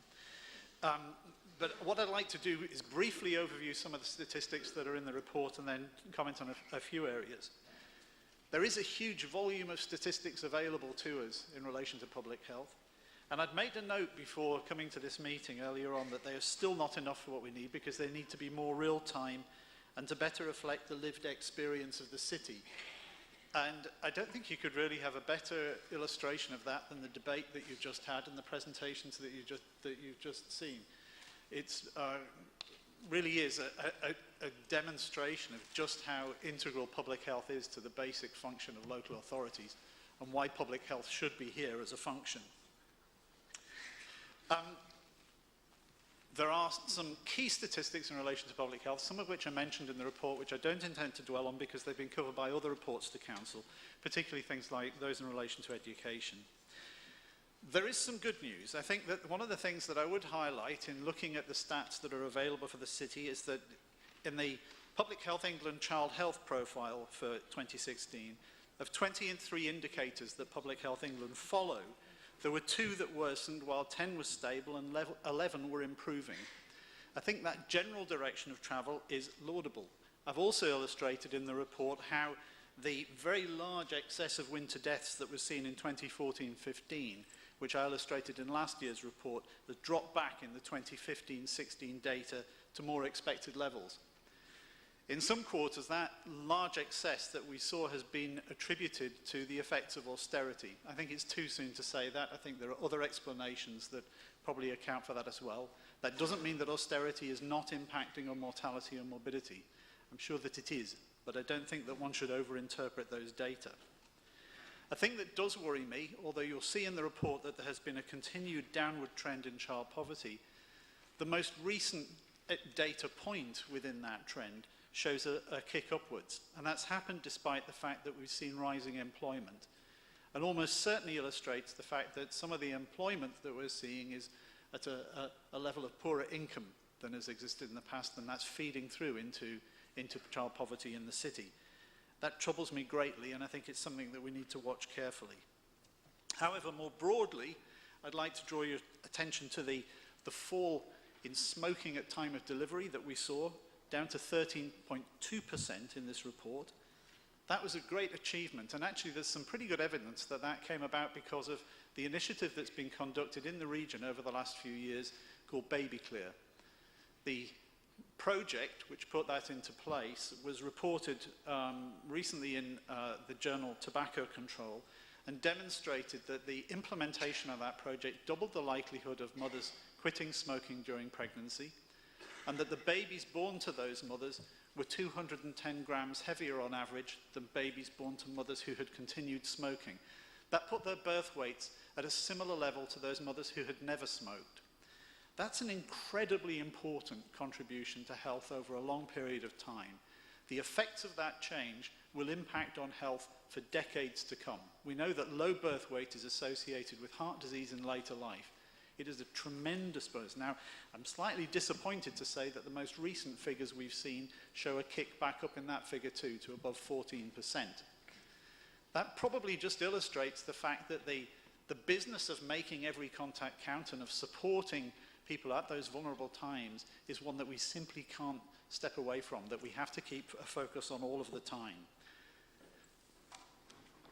In Newcastle, we have had a tremendous record in improving breastfeeding. We're still below the national average for initiation, but maintenance of breastfeeding in the city is above the national average, and that's an extraordinary achievement and a tribute to those who've been working in that area. We've also seen an extraordinary fall in teenage conceptions. We're down to 26 per thousand. That figure had peaked in 2004 at 66 per thousand. It's more or less halved in the last 10 years. That's an extraordinary change, again, of tremendous importance. The other thing that I would draw your attention to in relation to child health is the odd paradox of our dental caries figures. We see better than average oral health and dental health in children in the city. That is a consequence of the fluoridation of water. I don't think there's any question about it. It's way out of line with what you see in other places that have not got that intervention in place. And I would stress also that fluoridation has a bigger impact in poorer areas and on poorer parts of society than in richer areas. So it's also a thing that addresses inequalities. But alongside that, you'll see that we have high hospital admissions for children having work for dental caries. And the paradox that illustrates, I think, is the one that actually shows that prevention, even when it's effective, does not necessarily lead to a reduction in services. This is an issue, and I think it's a thing that's worth bearing in mind at a time when the NHS is stating very publicly that they need prevention to try and reduce costs. If you're going to deliver that, you need to address both sides of that equation. Another key message that I would draw out is that our roads are still not safe enough. You'll see that in relation to the killed and seriously injured on the roads figures for children. But I wanted to draw attention to that also because of the increasing focus that we're seeing nationally on air quality. This is a huge issue. Duncan Selby, the Chief Executive of Public Health England, at the Faculty of Public Health conference last week, identified air quality and traffic-related pollution as the new smoking. It's a very big deal. We have also talked in previous years about the relationship between mode of daily travel and obesity. It's a very clear relationship, and also the relationship between daily walking, physical activity, and reduced mortality. And there are excellent data that show that traffic volumes have an impact on social interaction and connectivity. This is going to be, I think, one of the major areas for us to work on over coming years. And I'm delighted at the progress we've made in linking together different parts of the council around this so that the Healthy Streets Board and the increasing links between public health and transport, I think, are very, very welcome. Looking at adults, briefly, adult smoking rates have continued to fall. The figure in the report is 18.6%. In fact, because of the delayed presentation of this report, it's now down to 17.6%. So that's continued and represents a very big change over time. Our levels of obesity are more or less in line with national averages. That's not good, but that means it's not significantly worse locally. Then our overall level of inactivity in the newest survey, now used as the standard by Sport England, is 20.7%. That figure is going to be terribly important because I think our future work is going to be looking at how we reduce that figure further from 20.7%, but also shift the overall levels of activity in the population. There is a general tendency across all of the adult indicators to be worse than national rates. You'll see that in terms of sexually transmitted diseases, in terms of self-harm, hip fractures, and so on. This is a difficult area. We know that a lot of that is a consequence of the long-term conditions in the area. But we are making progress in a number of areas there too. There are some areas where we need to push harder though. And at the Wellbeing for Life Board yesterday, one of the areas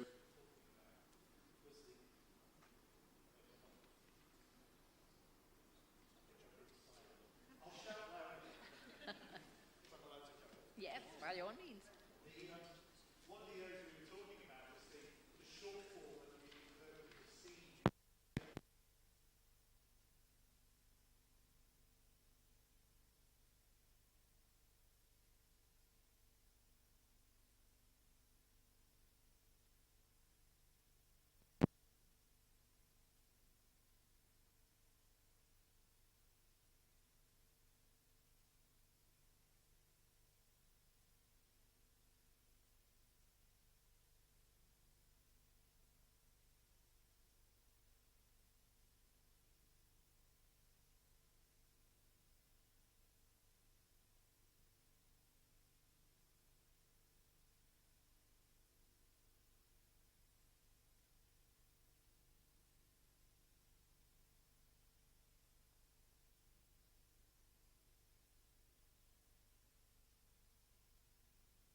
real-time lived set of statistics for the city, I think that's beginning to emerge really quite satisfactorily from the meetings. In future, I would expect principally to take any recommendations relating to health, both across sectors and for local authority, through that route. In terms of funding, I've illustrated that in the report. The absence of business rate retention from the Queen's speech probably means that the public health ring fence will go in 2019. On page 24, I've actually colour-coded the different elements of spend within the public health budget to demonstrate that a very large amount of it now is confined to major areas of service, which I think, after a process of recommissioning over the last few years, are actually going to be quite hard to reduce any further. Early years is over 38% of our spend within public health, and I think that's entirely appropriate in view of the emphasis we try to put on early years development. Substances are about 26%, sexual health services about 23.4%, and between them they then comprise 88% of the overall budget. These will change somewhat over time because they reflect the levels as they were. What we've done and are doing at the moment with the public health budget is working to a schedule that was set by the last spending review, whereby actually in a like-for-like comparison we lose about £3.2 million worth of public health funding over that time. Now, having done that, I think that the recommissioning processes that we've been through have made really very little difference to the quality of service that we're able to offer in the city. There have been one or two elements that we've removed because the evidence was that they were not effective. I think that the commissioning processes and support that have been available in the local authority to deal with that, frankly, are way superior to anything that I had seen in the NHS. And I think that that experience is one that is shared by my colleagues around the country as directors of public health. It's a very clear message that I've heard coming through the Association of Directors of Public Health and elsewhere. I do think, though, that following through from that squeeze that we've had on the funding, it is going to be difficult without much more cooperation in terms of prevention from the NHS and without looking at alternative ways of working. And that brings me to my final point, really, which is the necessity of working further on the NHS interface. The 5-year forward view very clearly states that there should be a substantial shift towards prevention. I worry that at the moment the difficulty with the development of sustainability and transformation plans is that they want to shift towards prevention but would like local authorities and public health departments to provide that prevention for the NHS. That's clearly not going to be sufficient. The NHS must engage to a greater extent in secondary prevention, and we've been working with them to try and achieve that. But it does require a change in the way that the NHS works. It means that they need to work with us to fund secondary prevention, and I think that's a key element of what we've got to try and build into the system. Now, having said all of that, I think that despite the pressures that we face, the difficulties, there are some pretty significant opportunities. And I think that if we work in synergy with our partners in the NHS and across other sectors, and are economical in our ways of working, I think there are still many things that we can do. If we can get those right, we can still deliver an awfully large advantage to the people of Newcastle. That's all I wanted to say as an introduction. I think what we're going to do is take all of the questions and I'll try and respond to them as a block. Is that right, Lord Mayor? Yes. Yes, sorry. I was watching the hands go up. Sorry. Councillor Forbes. Thank you, Lord Mayor. A few brief comments. Firstly, it's absolutely our ambition to ensure that public health is embedded in all of our policies and activities here in the local authority. We take the duty that was transferred to us in 2013 very seriously indeed, and I know we have a lot of conversations amongst Cabinet colleagues about making sure that whatever area of activity it is, we're looking at a public health dimension to it as well. I particularly welcome in the report the reduction in smoking prevalence, and I chair and have done for the last decade the Smoke Free North East campaign, FRESH, where we have a very ambitious target of reducing smoking prevalence to 5% by 2025. That isn't done through smoking cessation alone. It's done through a whole-scale, ambitious approach to social marketing, to communications, to regulatory powers, bringing together many of the activities that local authorities fulfil, but on a bigger footprint at a population level. And it's good to see the impact here, although the figures in the report are a timely reminder to us that there is still a long way to go, because smoking is still by far the biggest killer of people in this city. We had a very good debate at the Wellbeing for Life Board yesterday on the report that's presented to Council this evening, and one of the things that, as chair of that board, fills me with a great deal of pride is the way in which partners have really come together over the last few years through the Wellbeing for Life Board to start looking at these big picture issues. And we have now, over the last year, had a series of themed debates, really drilling into the detail of areas where we can collectively make a difference. And that has come about as a result of leadership. And the thing that I wanted to say on behalf of Councillor Strether, who isn't able to be with us tonight, is a big thank you to Eugene and his team for the leadership that they provide across the whole of the local authority. This isn't a council where public health is a narrow technical function seen as a lift and drop from the NHS. It's something that we see as part of everybody's business, and that has come about because of the vision, the passion and commitment that Eugene and his team have brought to the role here, and I'd like to thank them on behalf of all of us for it.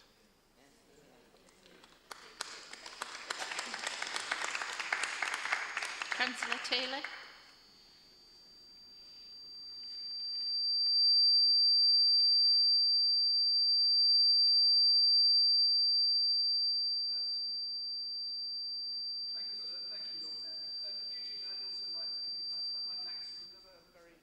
And thought-provoking report.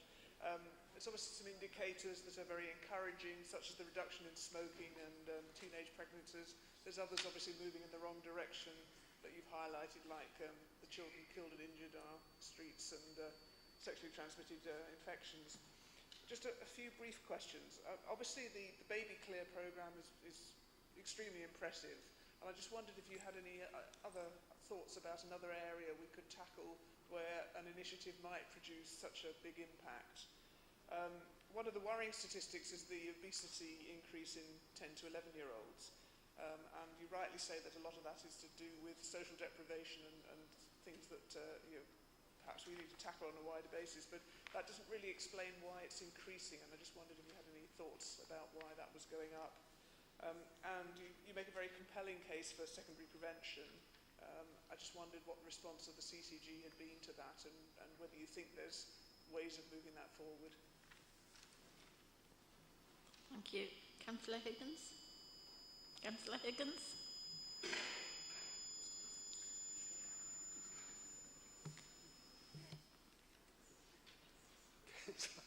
Sorry, Lord. Sorry, Lord. Professor Milk, can I just say thank you very much for a very comprehensive report. I haven't actually read it all in detail, but it does contain some very interesting information there that I think provides a lot of insight. I just wanted to mention a couple of points very briefly. As a keen cyclist, I'm always keen that we keep the cycling on the agenda. I think it's very important that we do have a very active cycling strategy in the city. I'm keen to try and move this on to more disadvantaged communities, because cycling, unfortunately, does tend to be a bit of a middle-class occupation in Newcastle, and I do feel that we can bring those benefits to more disadvantaged communities and families. But I just wanted to pick up on a couple of points, because I do represent Benwell and Scotswood, which is one of the more disadvantaged parts of the city. And I'm sure there's a mention in the report about an increase in the number of children from low-income families. And that is a worrying trend that we need to address. So I just wondered how that is being built into our strategies, just as to how we might try and deal with that in the future. It would be also interesting to see how the figures, I was looking at the figures about smoking, and I see that we still do compare unfavourably with some other parts of the country in terms of smoking levels.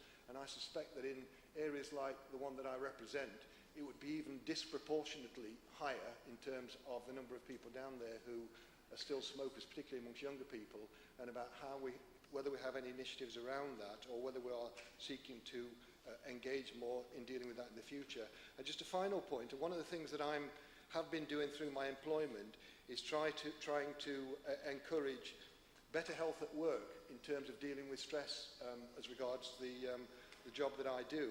And I did notice in the report some mention of a Better Health at Work award, which I haven't got a clue what it is, so maybe you could explain that to me. Thank you very much. Thank you. Councillor Haddad. Thank you, Lord Mayor, and thank you to you, Eugene, for a very comprehensive report. I have a couple of points I want to make. On page 36, you mention system change in the NHS and mention both STPs and cost-effective, systematic, rational approaches. And I wonder if you can say a little bit more about the challenges that this presents for integrated services and resourcing. You also mentioned the uptick in STDs and the incident of TB, and I wondered if you could give us a little more detail about the demographics here and causation. And well done for your work on getting the guidance document paused and replaced by a robust grant agreement relating to evidence-based policies. And I wanted just to mention something else, if I can. I was recently at the Community Wellbeing Board at the LGA, and we had a presentation and exchange of views with Duncan Selby, who you've just mentioned. Now, I could listen to this man read the telephone directory and love everything he says. However, he was fulsome in his praise for the work that local government's doing and how it's taken on the role of public health. And when I mentioned to him, asked him if he could make a mention about the value of funding things like swimming pools and parks, he mentioned you by name and how important this was to see that we kept parks and swimming pools. And he recommended to everybody else sitting in the room. He also mentioned you in connection with the North East reduction in tobacco use and how fast we'd fallen. And I did take the chance there to challenge him to do it in Glasgow as well, knowing a bit about his background. He also said, interestingly enough, he felt the best way to, and I've heard him say this before, but others might not, that the best way to improve health and well-being was for people to get into employment, which I thought is a very sensible thing to say. Thank you. Thank you. Councillor Cook.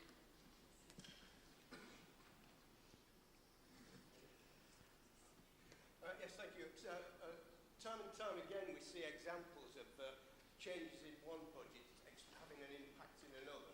And here we've got NHS England, the NHS expecting improvements in public health, but the budget that is intended to do that is being reduced. So I hope you'll keep that debate going. But you've mentioned about also air quality. I think it's nice for us to note that we're actually the first council in the country to have a cabinet member with responsibility for air quality, and I hope that will prove dividends. But finally, on a more detailed point, you refer to the safety of the city's roads. We have a 20-mile-an-hour speed limit, and whenever I've taken up residents' concerns about certain areas where that is not adhered to, the police have simply said, well, it's not enforceable. So I wonder if you've got any ideas how we can help enforce the 20-mile-an-hour speed limit. Okay. Councillor Raymond.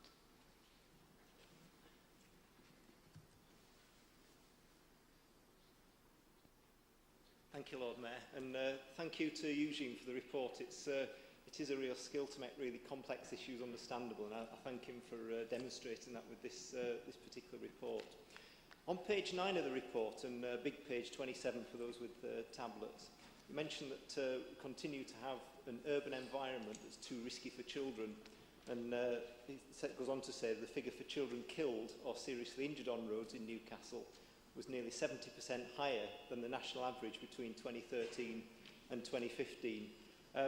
Against this backdrop, the budget decision was taken a few months ago to scrap school crossing patrols across the city, which really was unnecessary and fairly reckless given these statistics. So really, given the mismatch between the challenge that the statistics give us and the policy response, would it be possible to let us know whether you were asked to advise from a public health point of view prior to this decision being taken by the Cabinet? If you were asked, what was your advice? And also, was funding crossing patrols from the public health budgets ever proposed as an alternative? And if so, what was the response? And I know I've asked a lot of questions there, but I'm happy to get a headline answer now and more in writing later to share with colleagues. Thank you. Thank you. Councillor Jackie Schlesinger.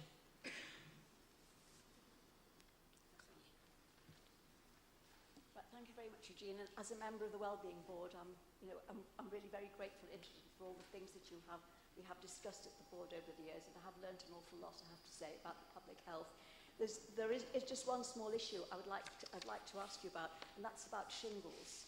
I don't know whether the city actually publicises it on a huge basis, but I think a lot of older people don't realise that they're able to have a shingles inoculation, and knowing quite a few of my friends who've had this unpleasant experience of having shingles, I just wonder whether there should be a much more effective, interest, taken in it, and possibly all the GP surgeries could possibly make it a bit more sort of well known to their patients. I mean, I had to ask my own doctor if I could have it, having heard it from somebody else. I wasn't told about it, in the surgery, and I couldn't see any notice about it at all. So I wonder whether that could be something which we could advertise a bit more in the city. Thank you. Councillor Talbot. Thank you, Lord Mayor. Thank you for a very interesting and accessible report. I just wanted to ask about the prevention agenda, in that we have established a health and wellbeing partnership across the wards of Benham, Blakelaw and Wingrove, where we're working with residents to try to encourage walking, cycling and the provision of information about the kind of activities that they could get involved in, and some buddy systems, because people don't want to go on their own. But I suppose the question is really, what advice or support or information could you provide to local ward members to help them promote healthy activities in their own ward? And do we have any kind of central database of activities that are going on in the city that we could tap into and learn from? Question, you'll be pleased to know. It's on the sheet of paper. I'll try and run through those reasonably quickly, and if I don't manage to give satisfactory answers here, then please do approach me afterwards and we can pick those things up in more detail. First of all, thank you all very much for your kind words. They're very much appreciated. It's extremely generous. On Baby Clear, which has been a terrific programme, you asked where else we could go after this. And one of the first things is we need to embed the practices of Baby Clear so that they're sustained in the future. But the other area that I would go to as soon as we can, actually, is altered support to people with COPD. Because people with chronic obstructive lung disease have a smoking rate of around about 40% in the city. It's way above the level of the rest of the population. They are the people who find it most difficult to give up, the people who require the most support, and incidentally also, as a consequence of that disease, use the very largest proportion of primary care prescribing budget. It's very expensive to manage COPD as well. So actually, it's both hugely in their interest for us to support them in quitting, and in the interest of the system that we try and deal with that. And we're in the process still, and it's been a bit of a struggle to get it going, of trying to set up a vaping e-cigarette support and buddying system to try and help people in COPD, and do that as a clinical trial so that we can look at whether or not that has an impact on those very high rates. The obesity figures in children are, as you say, very worrying. It's extraordinarily difficult to tackle these. I had been hoping, looking at the data over time, that the downward trend we were seeing at school entry would feed through into sort of 10, 11-year-olds, the year 6 data. But one of the things I've always said to people about obesity in children is that we measure children's obesity because it's easy to measure children, because they're a captive audience and you can get the data. But actually, they're they're an indicator for society more broadly, and what happens with them is a reflection of what's happening more broadly in society. The bigger measures that we might bring in, and for example, sugar tax being one of them, are the things that I think are most likely to start an impact on that. And in many ways, that's where I would put the emphasis, rather than additional emphasis at the sort of downstream point with those children. On secondary prevention, I think you asked what response we'd had from the NHS. We actually have a very, very good dialogue with the NHS. I think the hearts and minds bit is there. It's the money. It's getting to the point where we can do it. And I think, I have a lot of sympathy with the argument that says, we can't sort of release the money to stop people jumping in the river when we're still pulling them out. That's our difficulty, and finding ways to get past that is the problem we have at the moment. We are exploring a number of different ways to do that, but we could really do with some additional support to allow prevention to happen. And one thing I would say is that where there is additional funding for secondary prevention, for example, around a thing like the National Diabetes Prevention Programme, which is going to be introduced here during this year, I would very much like the NHS to come and work with us so that we can work with those local providers who are already in that field and doing some of this work, rather than bringing something else in from the outside. So it's a very active dialogue we're having at the moment. On cycling, the focus on the disadvantaged, I agree very much. I think there is a difficulty that a lot of our better cycling provision has been to those areas that already cycle a lot, or which are likely to respond. I think we do need to think more about how we address that. It's a difficult question, and of course, again, we could do with a lot more investment around that, but we are trying to use our cycling programs to encourage people across the sectors to participate. Smoking, as you say, is also disproportionate in poorer areas. We are actually seeing more of a change in routine and manual group smoking rates here than in other parts of the country, but the rates still remain very much higher. And we've tried to focus our support more actively into communities in order to try and address that. Similarly, you mentioned Better Health at Work Award. I'm very disappointed you haven't heard of that. We've been running it now for, well, prior to the transfer of public health into local authorities, we've been running it for probably about 10 years, since I was at the Strategic Health Authority. It's commissioned collectively across the region, and our current provider is the TUC. The demand for participation in the Better Health at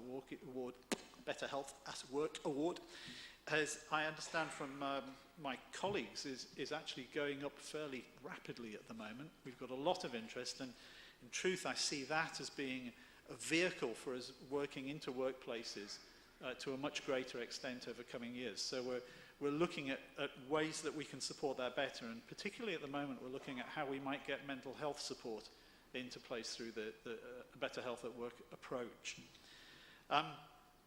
Cost-effective approaches in the STP.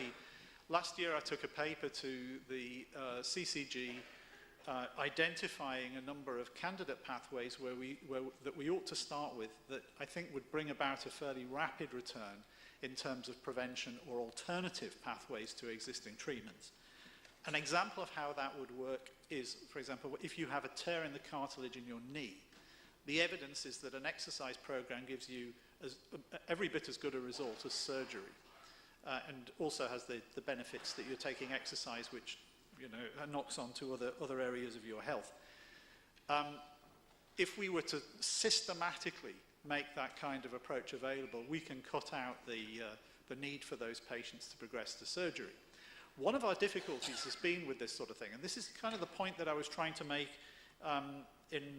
in relation to dental care for children, is that if you provide the alternative pathway, but don't at the same time say, okay, we're no longer going to provide that aspect of surgery, the surgeons will find something else to do, and that will cost more money in a different place.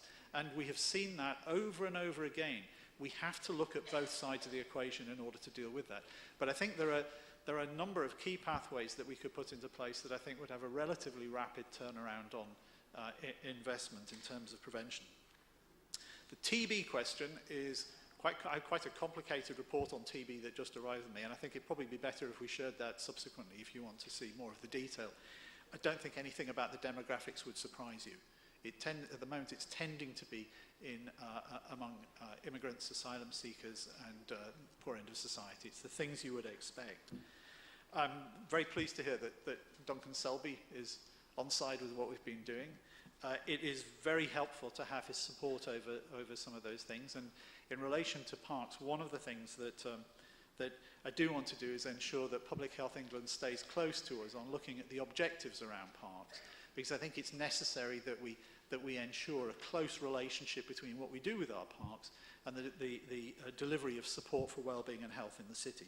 And who's going to argue that jobs are one of the most important parts of this? I think it's a critical element. But going back to my earlier point about child poverty, we do also need to make sure that those jobs are paying a sufficient income that people are better off as a consequence.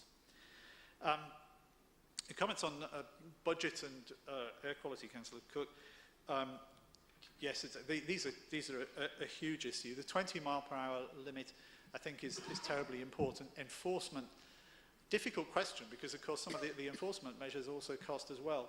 One of the things I think we've underexplored at the moment, which I find quite interesting, is an approach that they've taken in the Netherlands, where they've actually removed a lot of the street markings and changed street furniture in such a way that it changes the feel of the street, so that the streets become perceived as a place for pedestrians where cars go under sufferance, rather than a place for cars where pedestrians go under sufferance, which tends to be the way that our roads are currently configured. I think I would advocate moving more in that direction and working with communities to allow them to use their streets in that kind of way and help them to understand how that could benefit the local populations. Okay, the really, tricky up question, risk to children on roads and crossing patrols, which is an area that I venture into cautiously. I was not specifically asked about this in advance of the decision. Could they have been funded through public health budgets? I doubt it on the basis of the budget that we have at the moment. And if we were going to do that, what we would have to have done in advance of that, I think, is to be sure that the expenditure on that was a better use of the funding than the alternative expenditures that we have within the public health budget. And I've not seen the evidence to date that suggests to me that that would have been the most effective use of the budget in order to achieve those ends. Now, that doesn't mean that there isn't an impact, but I have not seen the evidence to say that. So we can pick that up subsequently if you wish, but I don't think that I would have advised otherwise. No. Studiously cautious here that I am politically neutral around this, so I'm not trying to make any political points about that. On shingles inoculation, the problem with shingles inoculation at the moment is that we have been in the process of a sort of cohort-based rollout program where the eligibility was identified according to the cohort, and therefore we were not able to offer it, certainly initially, on a routine basis. And by stages, the vulnerable cohort has been steadily increased in coverage. I have to confess that at the moment I'm not sure how far through that process we are, but the idea is ultimately we get to a point where we then simply have to maintain the new incident cases or individuals as they arrive at the age when they would be eligible for the vaccine. I can check up on where we are with the overall programme and get back to you on that. Finally then, prevention agenda, what we can do to provide members with more support. Actually providing members with support around these things, in some respects, goes back to one of my earliest points, which is about data and the lived experience of the city, that I think we actually have to get a lot better at being able to provide those data. I think we're making steps in that direction, but we're nowhere near to it yet. I hope that in time we'll start to deliver a much more, if you like, bespoke data offer to councillors that will allow them to have the dialogue with their local communities about how they can best manage well-being and health and support, mutual support within their communities. I think that's all of the questions. I apologise if I missed any out, but thank you very much for listening on the time. Thank you. Does the council agree to receive the report? If we can move on to item 7, the appointment of external auditors. I will call on Councillor Dunn to move the report, seconded by Councillor McCarthy. Thank you, Lord Mayor. Just to say that before I move the report and recommendations, that the report contributes to the Council's Fit for Purpose Council priority. It also supports our agenda of shared services and cooperative council, and most importantly, it delivers a budget saving. So with that, I'll move the report and the recommendations. Thank you. Thank you. Councillor McCarthy. Then I second that. I have nothing to add. Okay. Is that agreed? Thank you. We now move on to reports referred from Cabinet. The Council Delivery Plan. I call upon Councillor Forbes to move and Councillor McCarthy to second. Thank you, Lord Mayor. This is the document which links the budget that we passed earlier in the year with the regular performance updates that are received by Cabinet and examined by scrutiny throughout the year. This pulls together all of the Council's priorities and intended actions for the coming year into one document and sets them out in a clear plan which can be understood by anyone looking at what the Council is seeking to achieve. I don't intend to say anything more than that, Lord Mayor, other than to commend it to Council on behalf of Cabinet. Thank you. Councillor McCarthy. Lord Mayor, if I can add two comments to Leader of Council's introduction. We are exploring the development of a suite of web pages that make the Council plan more accessible, not just to members across the Council, but to residents, so that we're very clear about what we're doing, what impact we're making, how we're progressing against targets that are set.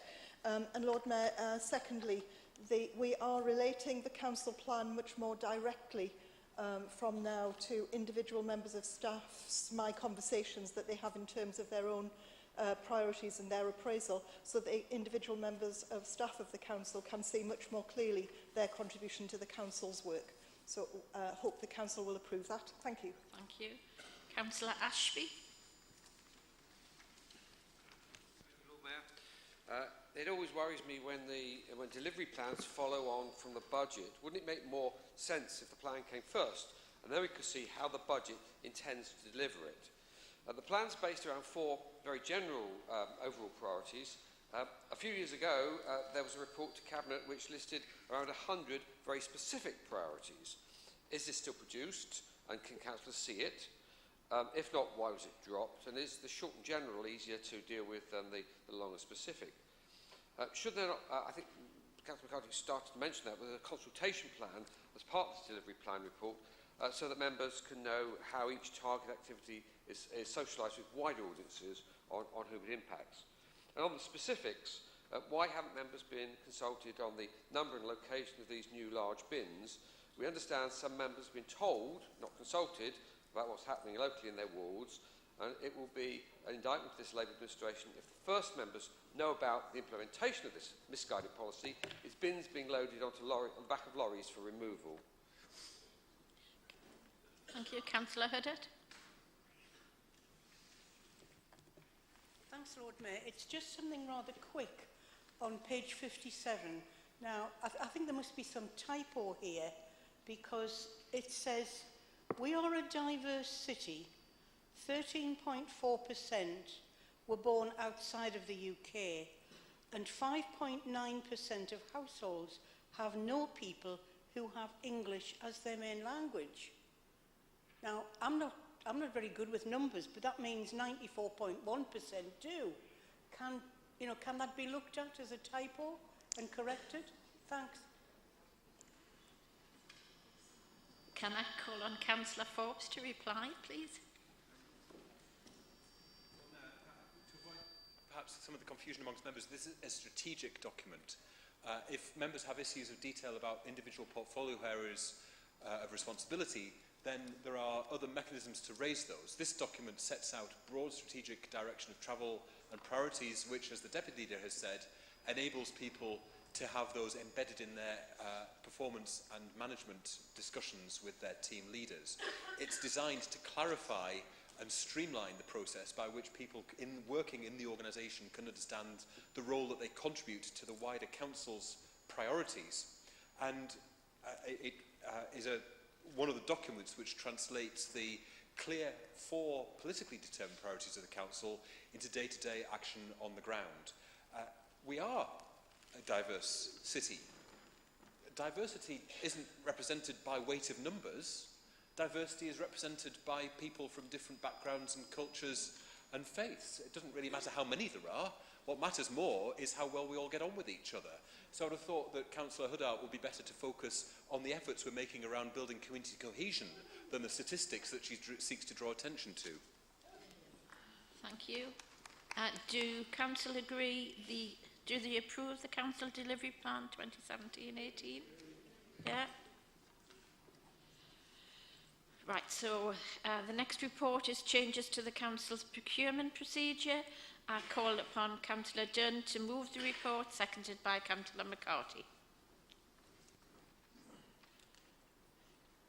Thank you, Lord Mayor. And I'll be quick again. Move the report and recommendations. Thank you. Councillor McCarthy. Thank you. Councillor Lower. Thank you, Lord Mayor. It's not necessary to have an answer to my question from elsewhere. Thank you. Thank you. Councillor Ashby. Thank you, Lord Mayor.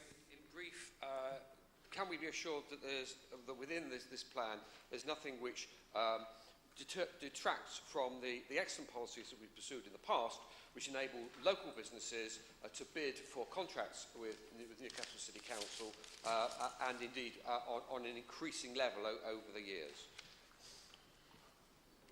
Thank you. Councillor Dunn to reply. Straightforward, there's nothing that will stop that happening. Okay, thank you, Councillor Dunn.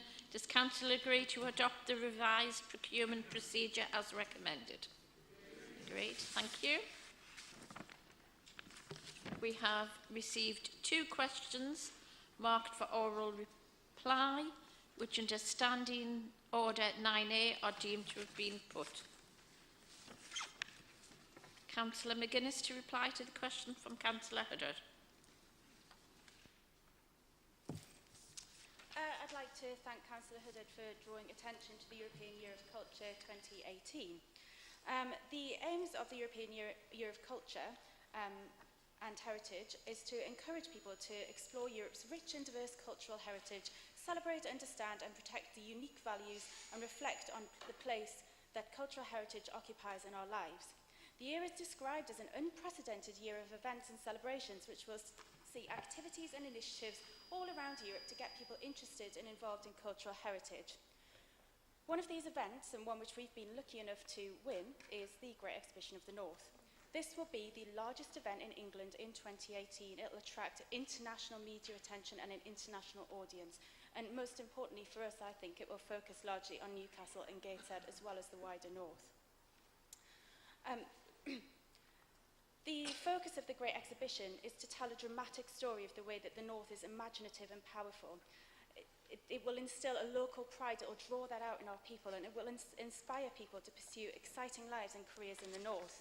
This chimes incredibly well with the values of the European Year of Heritage and Culture, which talks about building stronger societies, creating jobs and prosperity, the importance of our relations with the rest of the world, and what can be done to protect it.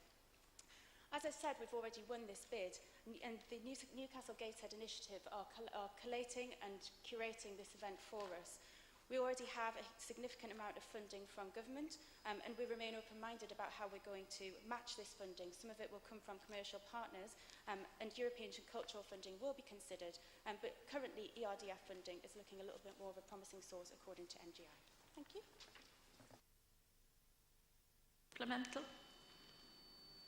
Supplemental, Councillor Haddad.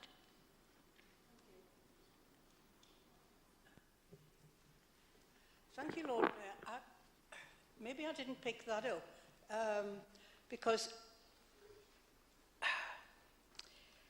I wanted to ask Councillor McGuinness, has she discussed the possibility of getting any EU funds either set aside for the Great North exhibition or any projects that NGI have initiated or any of the sporting events that are ongoing for next year? Have you applied for any of these funds and have you discussed them with other members? officers.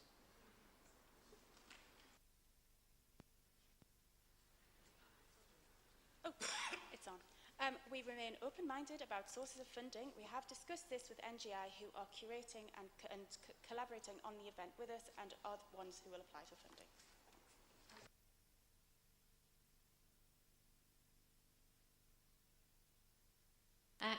Can we move on to the second? Sorry. Any supplemental questions? No? Okay. Councillor McGuinness to reply to the question for Councillor Raymond.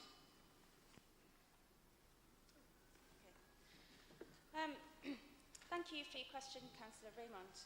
As Council know, July Cabinet will consider a report on proposals to develop a charitable trust for the future delivery and development of Newcastle's parks in order to make them sustainable despite the funding cuts we've received from central government. Part of that report will include details on a proposed financial model.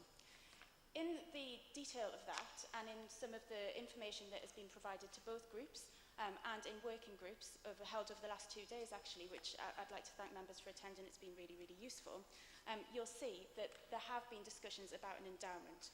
But decisions on this will be taken later in the year, subject to the decision made by July Cabinet and subsequently the decision made by October Cabinet as to whether to proceed should we get past July Cabinet. Thank you. Supplemental, Councillor Raymond. Thank you, Lord Mayor, and thank you to Councillor McGuinness for the response. And also, while I'm on my face, I'd like to put on record my sincere thanks to the voluntary groups that look after parks in the city, with special thanks to the Friends of Gosforth Central Park in my ward. I thank Councillor McGuinness for the response, and hopefully that's a potential source of funding there. But as she'll know, the costs of running and supplying these voluntary groups have so far fell into ward funds, and those are on the decline in terms of year on year. We've been able to help as much as we can with those, but not so much in future. And the vast majority of grants available to a Parks Trust or a similar vehicle are to cover new developments. So, for example, the new pond at Gosforth Central Park was funded by such a grant and not for ongoing running costs. So, given this is the case, and you know, the endowment fund is potentially there or not, are there any other sort of areas of funding that she sees the running costs of a voluntary park service being met from?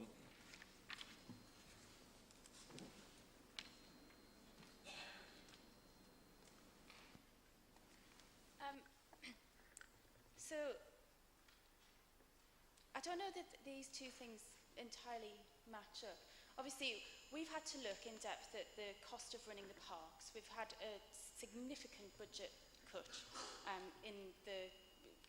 in able to run our parks, and so what we've done is undertaken one of the biggest consultations that the council has ever run in order to gauge public view, with the suggestion that a charitable trust would be an appropriate body to take over the running of the parks in these difficult times. The Friends of groups, the volunteers, they've all been a really important part of not only sustaining the parks thus far, but in that consultation process, and their views have been massively taken into consideration. And obviously ward members have had the chance to take part in that as well. The funding suggestions on how to move forward will be laid out in the Cabinet report. The body will be funded through a number of streams, but as a charitable trust would be able to access a range of funding that the council could not. And so actually, when we're looking at ward budgets, that's a completely different conversation for a completely different time. And I do appreciate that a lot of ward funding has gone to those parks of groups, which is great. But what we're trying to do is to find a much more sustainable solution than that, to provide a revenue for parks. And so thank you very much, and I hope you'll pay attention and look at what comes out of the July Cabinet report. And of course, what we will be doing in between July and October is going back out to the public and telling them what we found from our consultation, so people are aware of kind of what the general view is across the city. That's going to be another major engagement event, and I would encourage members to take part. Thank you.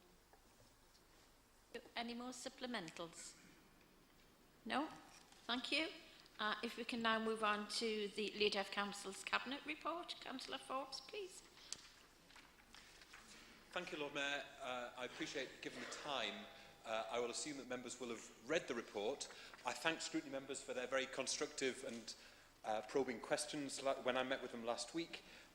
Just a few things to update members on that are picked up in the report, but not necessarily entirely contemporary. Firstly, in terms of the path towards devolution, we continue to work with colleagues on a North of Tyne basis to put together proposals for consideration by government for a North of Tyne devolution deal.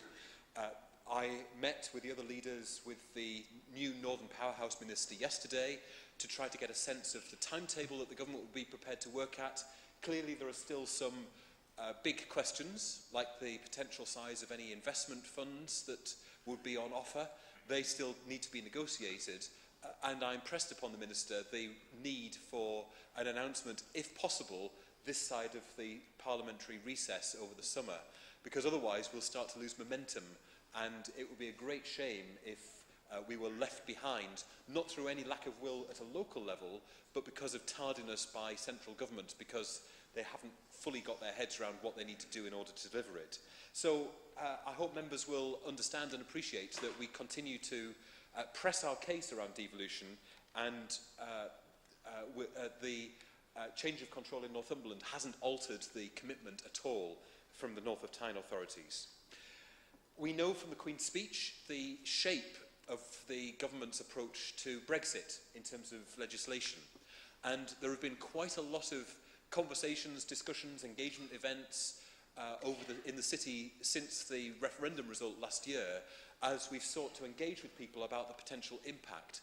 And it seems to me that now that we know the shape of the legislative process that Parliament will go through, we can start turning the evidence that we've been gathering and the views and facts and opinions of people from all of the different sectors of the city into something which is meaningful to be able to feed into that legislative process. It gives us an opportunity to crystallise all of those conversations into one place, and I hope that in the autumn I'll be able to bring a more substantive report back, structured around those legislative frameworks that the government has set out for further debate and consideration across the council.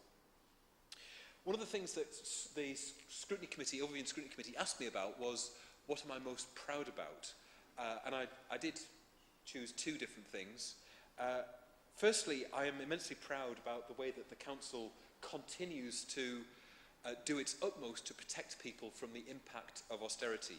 And you can see in my report there is a huge range of things, from the homelessness prevention work that we do to the way that we've structured our council tax support scheme, right the way through to the way that we engage with the voluntary and community sector, the way that we work with partners, the way that we promote a living wage, a whole range of issues where we've simply not taken austerity on the chin, but we've sought to strain every sinew in seeing what powers we as a local authority can do to cushion its impact for the most vulnerable in our society.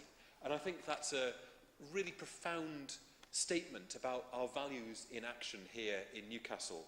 But of course, the other thing that I'm immensely proud of is the work that we continue to do to promote this as a great North City. Investing in our infrastructure, investing in our potential development sites, ensuring that our businesses feel that they have the confidence to invest and grow here, because that's the best way that we create jobs. And we know that good quality jobs are the best route out of poverty and the best way that we tackle some of the social injustices that we see in our community. So I'm immensely proud that we are both working hard to protect the vulnerable from austerity, but also investing in making Newcastle a great city where people have confidence that we have a great future ahead of us. And that's demonstrated by the magnificent range of events that we're starting to see coming up on the horizon over the next few years. My colleague, Councillor McGuinness, referred to the Great Exhibition of the North. That will be the largest event in England in 2018. The only event in the country that will be bigger is probably the Edinburgh Festival. And that gives us an idea of the magnitude and the numbers of people that will be visiting us here in those 3 months between June and September next year. But we also have the European Championship Cup in 2019, the biggest game in rugby union in the world. That is going to be hugely significant for us and will bring thousands of international visitors to Newcastle. We have the Transplant Games in 2019 too, building on the success at the Freeman Hospital, but also capitalising on a growing field of sport, inviting athletes who've been benefited from transplants to compete in games, which I think will be an amazing spectacle. And of course, just recently announced in the last day or so, an Ed Sheeran concert at Newcastle United on, I think, the 8th or 9th of June next year, which will be, I know, the hot ticket of the year, even more so than the council AGM. So I know that if tickets haven't already gone on sale, I know that members will be sitting on their iPhones pressing refresh in eager anticipation of those tickets coming on sale. So, Lord Mayor, there is a huge amount going on in the city. I see it as my role to make sure that the council adheres to its policy framework, make sure that it has a clear policy framework in which to operate, but also a significant part of my role is building partnerships, relationships, and being an ambassador for the city to make sure that people take our city seriously, that they understand not only the scale of our issues and challenges, because I think it's legitimate that we talk about those, but also the nature of the opportunities, the great opportunities that this great city presents for our future. So I'm happy to commend it, Lord Mayor, and happy to take any questions. They go on sale. Councillor Cott. Thank you very much, Lord Mayor, and thank you to the Leader of Council for his report. My first question was actually on devolution. You've clarified one or two things, but I would put to you a couple of questions about it. How robust do you think the arrangements are that you are developing with colleagues, and how cooperative are your colleagues, you and your colleagues, given that the last proposals for devolution were scuppered, I believe, by petty rivalries between local leaders about a way forward? Are we going to see that again, or are we going to see something more robust? And you said at scrutiny that there may only be very few devolution deals that go through now. This is really important that we get something out of it, so I'd be interested in your view about those things. The other point I wanted to raise was actually about education. We had a report just before you attended our scrutiny meeting from the senior officer who presented actually quite a gloomy picture of education in the city, actually even gloomier than his own report and indeed your report. In particular, issues emerging from it, which I'll mention in a minute. But my question is, given that the city's record still needs to be improved on things like attainment at GCSE level, progress between Key Stage 2 and Key Stage 4, Ofsted inspections, attendance, the fact that only 1 in 4 children, well, young people who leave school by the age of 19 but are on free school meals entitlement achieve a level 3 qualification. Given all of those things, what does the council and its partners, or what do the council and its partners have to do to try and make improvements? There are a number of issues involved in that. Is cooperation, is partnership working across the city, actually working in terms of education? And is education shared by everyone as everyone's business? And what are you as Leader of Council going to do to ensure that all partners work together to ensure that our children and young people leave education and training with the best start in life possible? Thank you, Lord Mayor.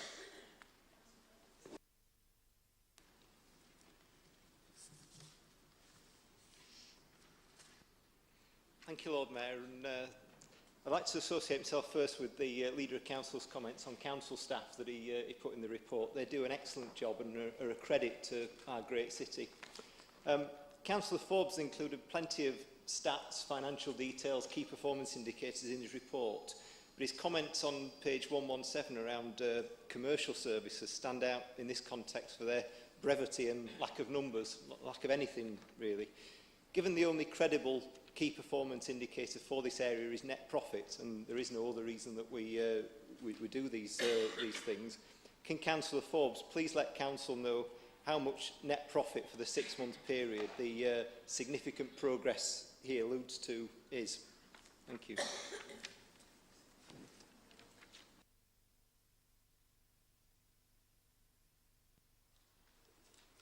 Yes, thank you, Lord Mayor.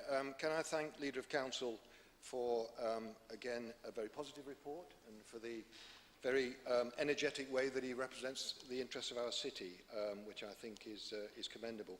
I just want to make a couple of points, though. This evening, we've come in for quite a bit of hostile criticism earlier in the evening about the way that we're trying to address the issues in the city related to tragic events in London.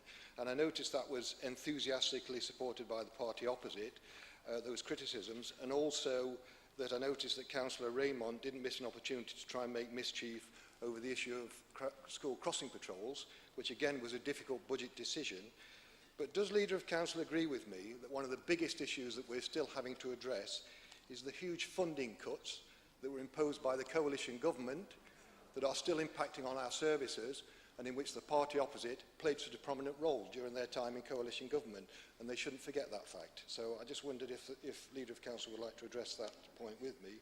And I think it's quite interesting that Councillor Raymond made a real point about road safety and health and well-being and things like that, and yet our efforts to introduce improvements to John Dobson Street, to reduce the amount of traffic, to bring cyclists into there, to make it a pedestrianised area, from certain members of the party opposite have just met with carping over bus lanes and supporting motorists who are breaking the rules on bus lanes by not obeying the regulations down there. So I wonder if Councillor Forbes agrees with me that there is a certain amount of hypocrisy over those comments from the party opposite.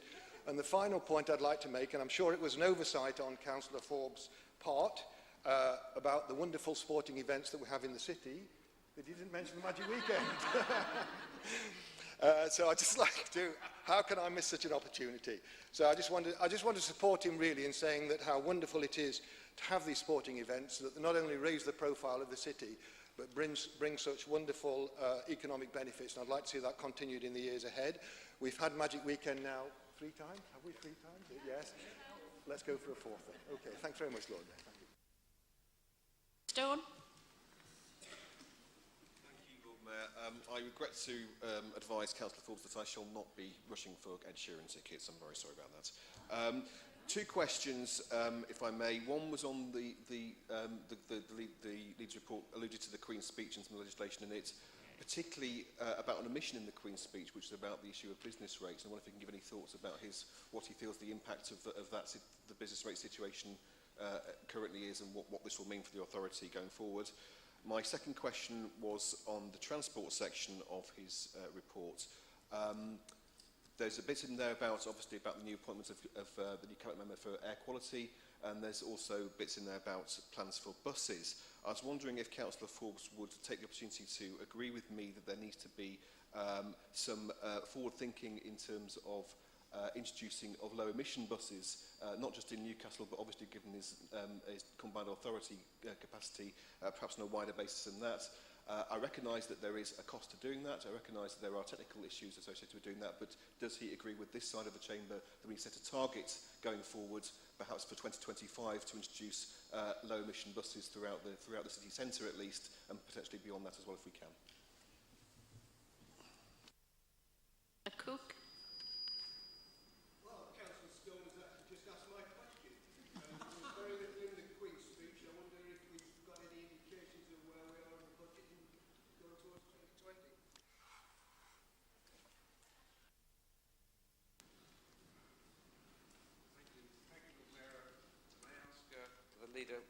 When he's relaxing in his bath, does he share my concern about the growing disparity in central government spending between the newly bunged Northern Ireland at £14,263 a head, there are 1.8 million people, and the North East of around £12,000 a head? Does he daydream about what all that extra spending might do for this region, from reinstating school crossing wardens to scrapping prescription charges? £1 billion could have paid for an extra teacher in every school in the country. Does he share my concerns about the story that some, at least, of this bribe to prop up the Tory minority administration will come from the City Deals budget? And by extension, this region needs to get a wiggle on to tie down what's available before the Northern Irish raiders come back with their hands out again. And in that context, I'm pleased to hear that we're hoping for some kind of response from government before the summer recess. But I think it would really, I would feel much more assured to have a progress report on what Northumberland, North of Tyne Combined Authority is asking of government.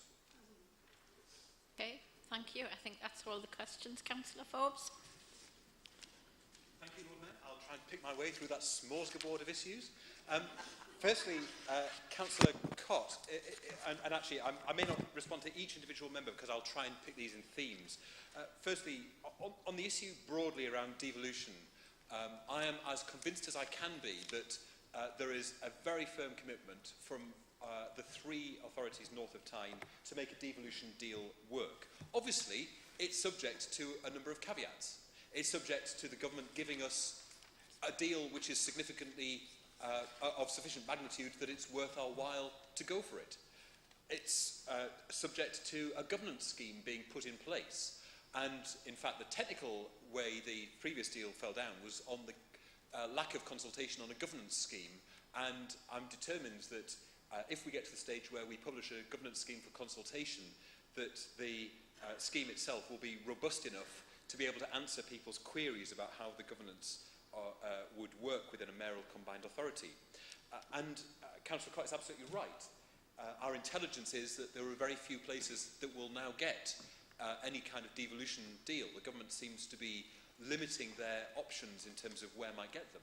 That, for me, creates an even stronger imperative for us to be there, because there's no doubt that places like Greater Manchester, the Liverpool City region, the West Midlands, including Birmingham, are starting to motor ahead by having a mayoral combined authority.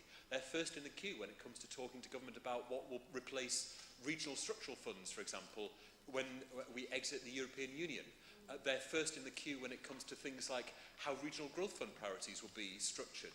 So from my point of view, it's absolutely crucial that we have a voice at that kind of level with government that enables us to be seen to be playing with the big league of major cities and devolution areas around the country. If not, I fear we could be overlooked and sidelined for several generations to come.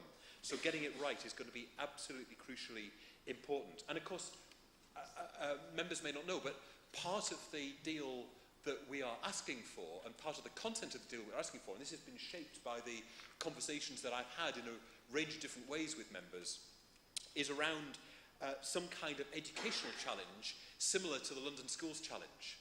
Because technically and legally, the council has very little role now when it comes to our schools. And yet we know that our education system needs to serve people better, it needs to be more diverse, and there needs to be more focus on not just the technical skills like STEM subjects that children need in order to progress, but also the life-enhancing skills like music and arts and literature, which help children to be rounded individuals. And we would really like some kind of investment in a schools challenge which will help us to embed those principles right the way across the schools in our region and make sure that every child, no matter what their background when they go into school, benefits from the school system and is able to achieve their full potential.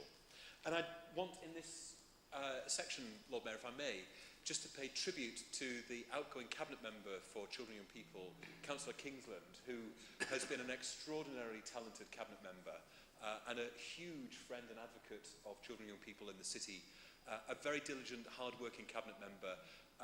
I know she's thought long and hard about whether she continues in the Cabinet and decided to stand down, but her wisdom, her commitment to the portfolio, I think, has been absolutely magnificent over the last 6 years, and I want to publicly place on record my thanks to her for that. Councillor Raymond talked about the commercial agenda, and of course we know in future that the council will be reliant on income that it generates itself, either through its local tax base or through commercially generated services. And we recently appointed, within the last year, a new assistant director to take this work forward, who not only has a significant private sector background of her own, but also has significant expertise in generating commercial activities out of services. And so I look forward to seeing that work develop. Part of that is about a greater focus on the council's shareholdings in a range of partners and joint ventures and businesses that have been set up over the last 30 years or so. And it seems to me that one of the early pieces of work we need to do is drive value out of those arrangements and make sure that we have the right governance in place to ensure that the council continues to be served by arrangements which may perhaps have served well for the last 20 years, but may need a bit of revisiting in order to ensure we continue to get a good return on that. And so I imagine that the commercial agenda will become ever more significant over the next few years. It's true that to generate a return of £1 million to the authority in profit, we have to generate £40 million worth of additional activity, which is actually quite a tall order, and not without its challenges in terms of our existing workforce and their existing commitments. And so one of the things that we're looking at is a different way of structuring the staffing within various parts of the organisation to enable people to be more flexible in their commercial approach. And of course, one of the questions that Councillor Stone asked about was around local government finance. Now, we expected the local government finance bill to go through Parliament in the last session. It didn't, and it wasn't in the Queen's speech, which kind of raises a big question. As revenue support grant is to be phased out by 2020, and as government for the last 3 years has been telling us to prepare for business rate localisation, if that then doesn't happen, what will be the case? We know that the government is probably too weak to do a proper comprehensive spending review and therefore revise departmental expenditure limits. That means the CLG's budget is unlikely to change significantly. So the government is going to have to come up with a plan B to not having the local government finance bill on the statute books. What that is, we don't know yet. It's pretty clear that ministers are not focusing on that at the moment for all sorts of reasons. And one of the very urgent questions that the local government family will be asking when the LJ conference meets next week of the Secretary of State is, so come on, Secretary of State, what are you going to do? We can't work with no money. We can't rely simply on council tax because that's such a variable tax base. So we're going to need some kind of mechanism which redistributes business rates, whether that's localisation or whether that's some kind of continuation of the national redistribution mechanism, we just don't know yet. But it's a really important battle that local government will need to fight in the next 18 months or so. And on the other question that Councillor Stone asked about, in terms of transport, we were unsuccessful, unfortunately, in one of our bids as a combined authority for ultra-low emission vehicles funding. And it's a shame that work to reduce carbon pollution, work to improve air quality, work to improve the fuel consumption of buses is subject to national competition in this kind of way. It seems to me this is one of those areas where what we need is proper investment, targeted areas where it's needed the most, in order to ensure we have bus fleets which are modern, up-to-date and low emitting in terms of their pollutants. And it's a real shame that the government failed to take the opportunity that we presented through our ultra-low emission vehicles bid. We are having a conversation about how we would retrofit some buses. That's not ideal, but it is at least part of a solution. And of course, I couldn't also talk about transport without failing to mention the reinvigoration of Metro and the Metro Futures programme, which is reliant on very significant amounts of government investment in order to buy us the new Metro cars that we need to make sure that the Metro continues to be a reliable form of transport. And given our ambitions for the future of the Metro in terms of route extensions, we need the new trains in place before we can think about those, because that's what unlocks the potential in terms of new corridors. Councillor Higgins, you're absolutely right about the context of austerity. £221 million of cumulative cuts since 2010 for this authority, another 70 million to go over the next few years. That still presents huge challenges for us as a council. And we have to be honest with the public about the way in which the council will be able to respond to things in the future. The council cannot do all the things that it used to do 5 years ago. It's very clear. If you cut our budget by 40%, the council has, in all the realm of statutory responsibilities it has around adults and children's social care, to take difficult decisions about other areas of funding. And so, but we're not simply taking this lying down. What we've been doing is seeking to look at every area of council activity. Can we do it smarter? Can we do it different using new technologies? Can we do it in different ways with the support of voluntary or community groups? Can we do it differently with the support of partners? And that work will continue as we take forward the next few years of the budget. And Councillor Ashby asked me about my bathing arrangements. I tend to shower rather than take a bath, and I have one of those handy indicators that I got from Northumbrian Water, which times you in the shower so that you don't use too much water. It's not only good for water consumption, it's very good for the gas bill too. So I thoroughly recommend them. But there's no doubt There's no doubt that this government cannot pretend that we should continue to be subject to austerity when Northern Ireland has just been given £1.5 billion. That is not a credible position for the UK government to hold. And so every argument that we make about the lack of funding will now be seen in the context of the dirty deal that they've done to buy votes from the Northern Ireland DUP MPs. And I know that we will be ruthless in pointing that out to members of the community. I want to finish, Lord Mayor, by thanking the staff of this organisation for the magnificent work that they do on our behalf in difficult and challenging circumstances. Our workforce has reduced by a third since 2010, but the dedication, passion and commitment that they have to public service is exemplary, and sadly it takes incidents like the ones that we've debated this evening and like the event at Eid on Sunday for us to fully realise the real value of those public services to our city. We should be truly proud and truly thankful for the work that they do. And I'm also immensely grateful for the support of my colleagues, and in particular my cabinet, who are an immensely talented group of people and who are immense support for me personally. I want to thank you personally tonight for that. Thank you, Lord Mayor, for the comments. Thank you. Thank you very much. The guillotine has fallen. We need to deal with the remaining items in accordance with Standing Order 19. I will ask the mover of each item if they wanted to defer the matter to the next meeting or deal with it now without a vote. But before we go to notices of motion, we have the agenda item 11, which is the amendment to committees, memberships and appointments to other bodies. I'm led to believe that there is an additional appointment, Councillor Dunn. Yes, it's just one minor amendment, Lord Mayor. It's for Newcastle Science City. The members' names are the same, but the roles are to be reversed. So Councillor Bell will become the appointed cabinet member and Councillor Forbes the substitute member. Okay, thank you. And I'm assuming Schedule A, the second one is the Standards Committee, not the Stands Committee. So with those additions and alterations, can we agree that? Now if we move on to the notices of motion. So the first one is Health and Social Care.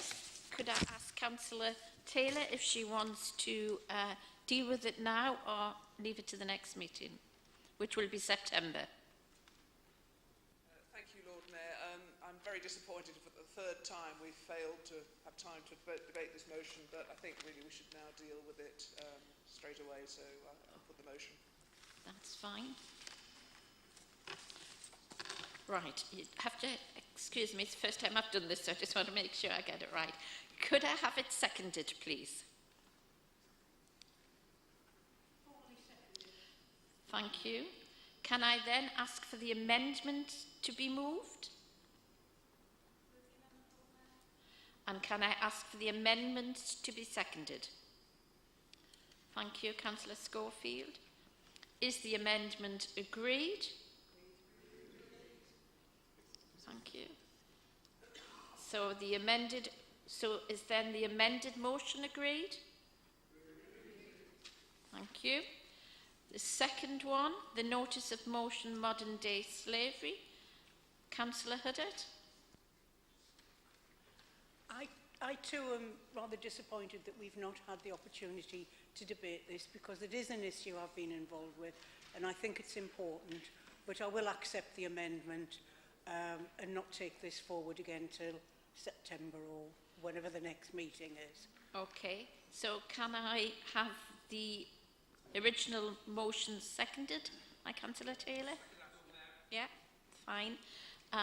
The amendment needs to be proposed, Councillor Kilgour, and Councillor Schofield to second.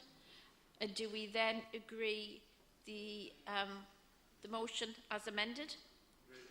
Agreed. Okay, thank you. Could we then move on to notice of motion motor neuron disease? Councillor Kilgour, do you wish to proceed? Can I just, for members who haven't looked in their dockets, you've got some information about the charter in there today. It's been circulated today. Thank you. Okay, I don't think there's an amendment to that. So have we got a seconder? Thank you very much. Councillor Higginson, do we agree? And then we go to Councillor Higgins' notice of motion. Yes, the most important one of the night, but we'll deal with it this evening, Lord Mayor, okay? And I think Who's second? Councillor McGuinness to second. Do we agree? Thank you very much. And before we leave, can I just remind members of the challenge I gave them at my at the annual meeting when I asked members to support my charity by putting their loose change in my bucket. The bucket wasn't there at the meeting, the annual meeting, but it's there tonight. And as I'm first out, I've got my loose change here to go in the bucket. And at the end of the year, I will let you know how much you actually put in the bucket. So thank you very much, and thank you for making it a fairly reasonable first meeting. Thank you.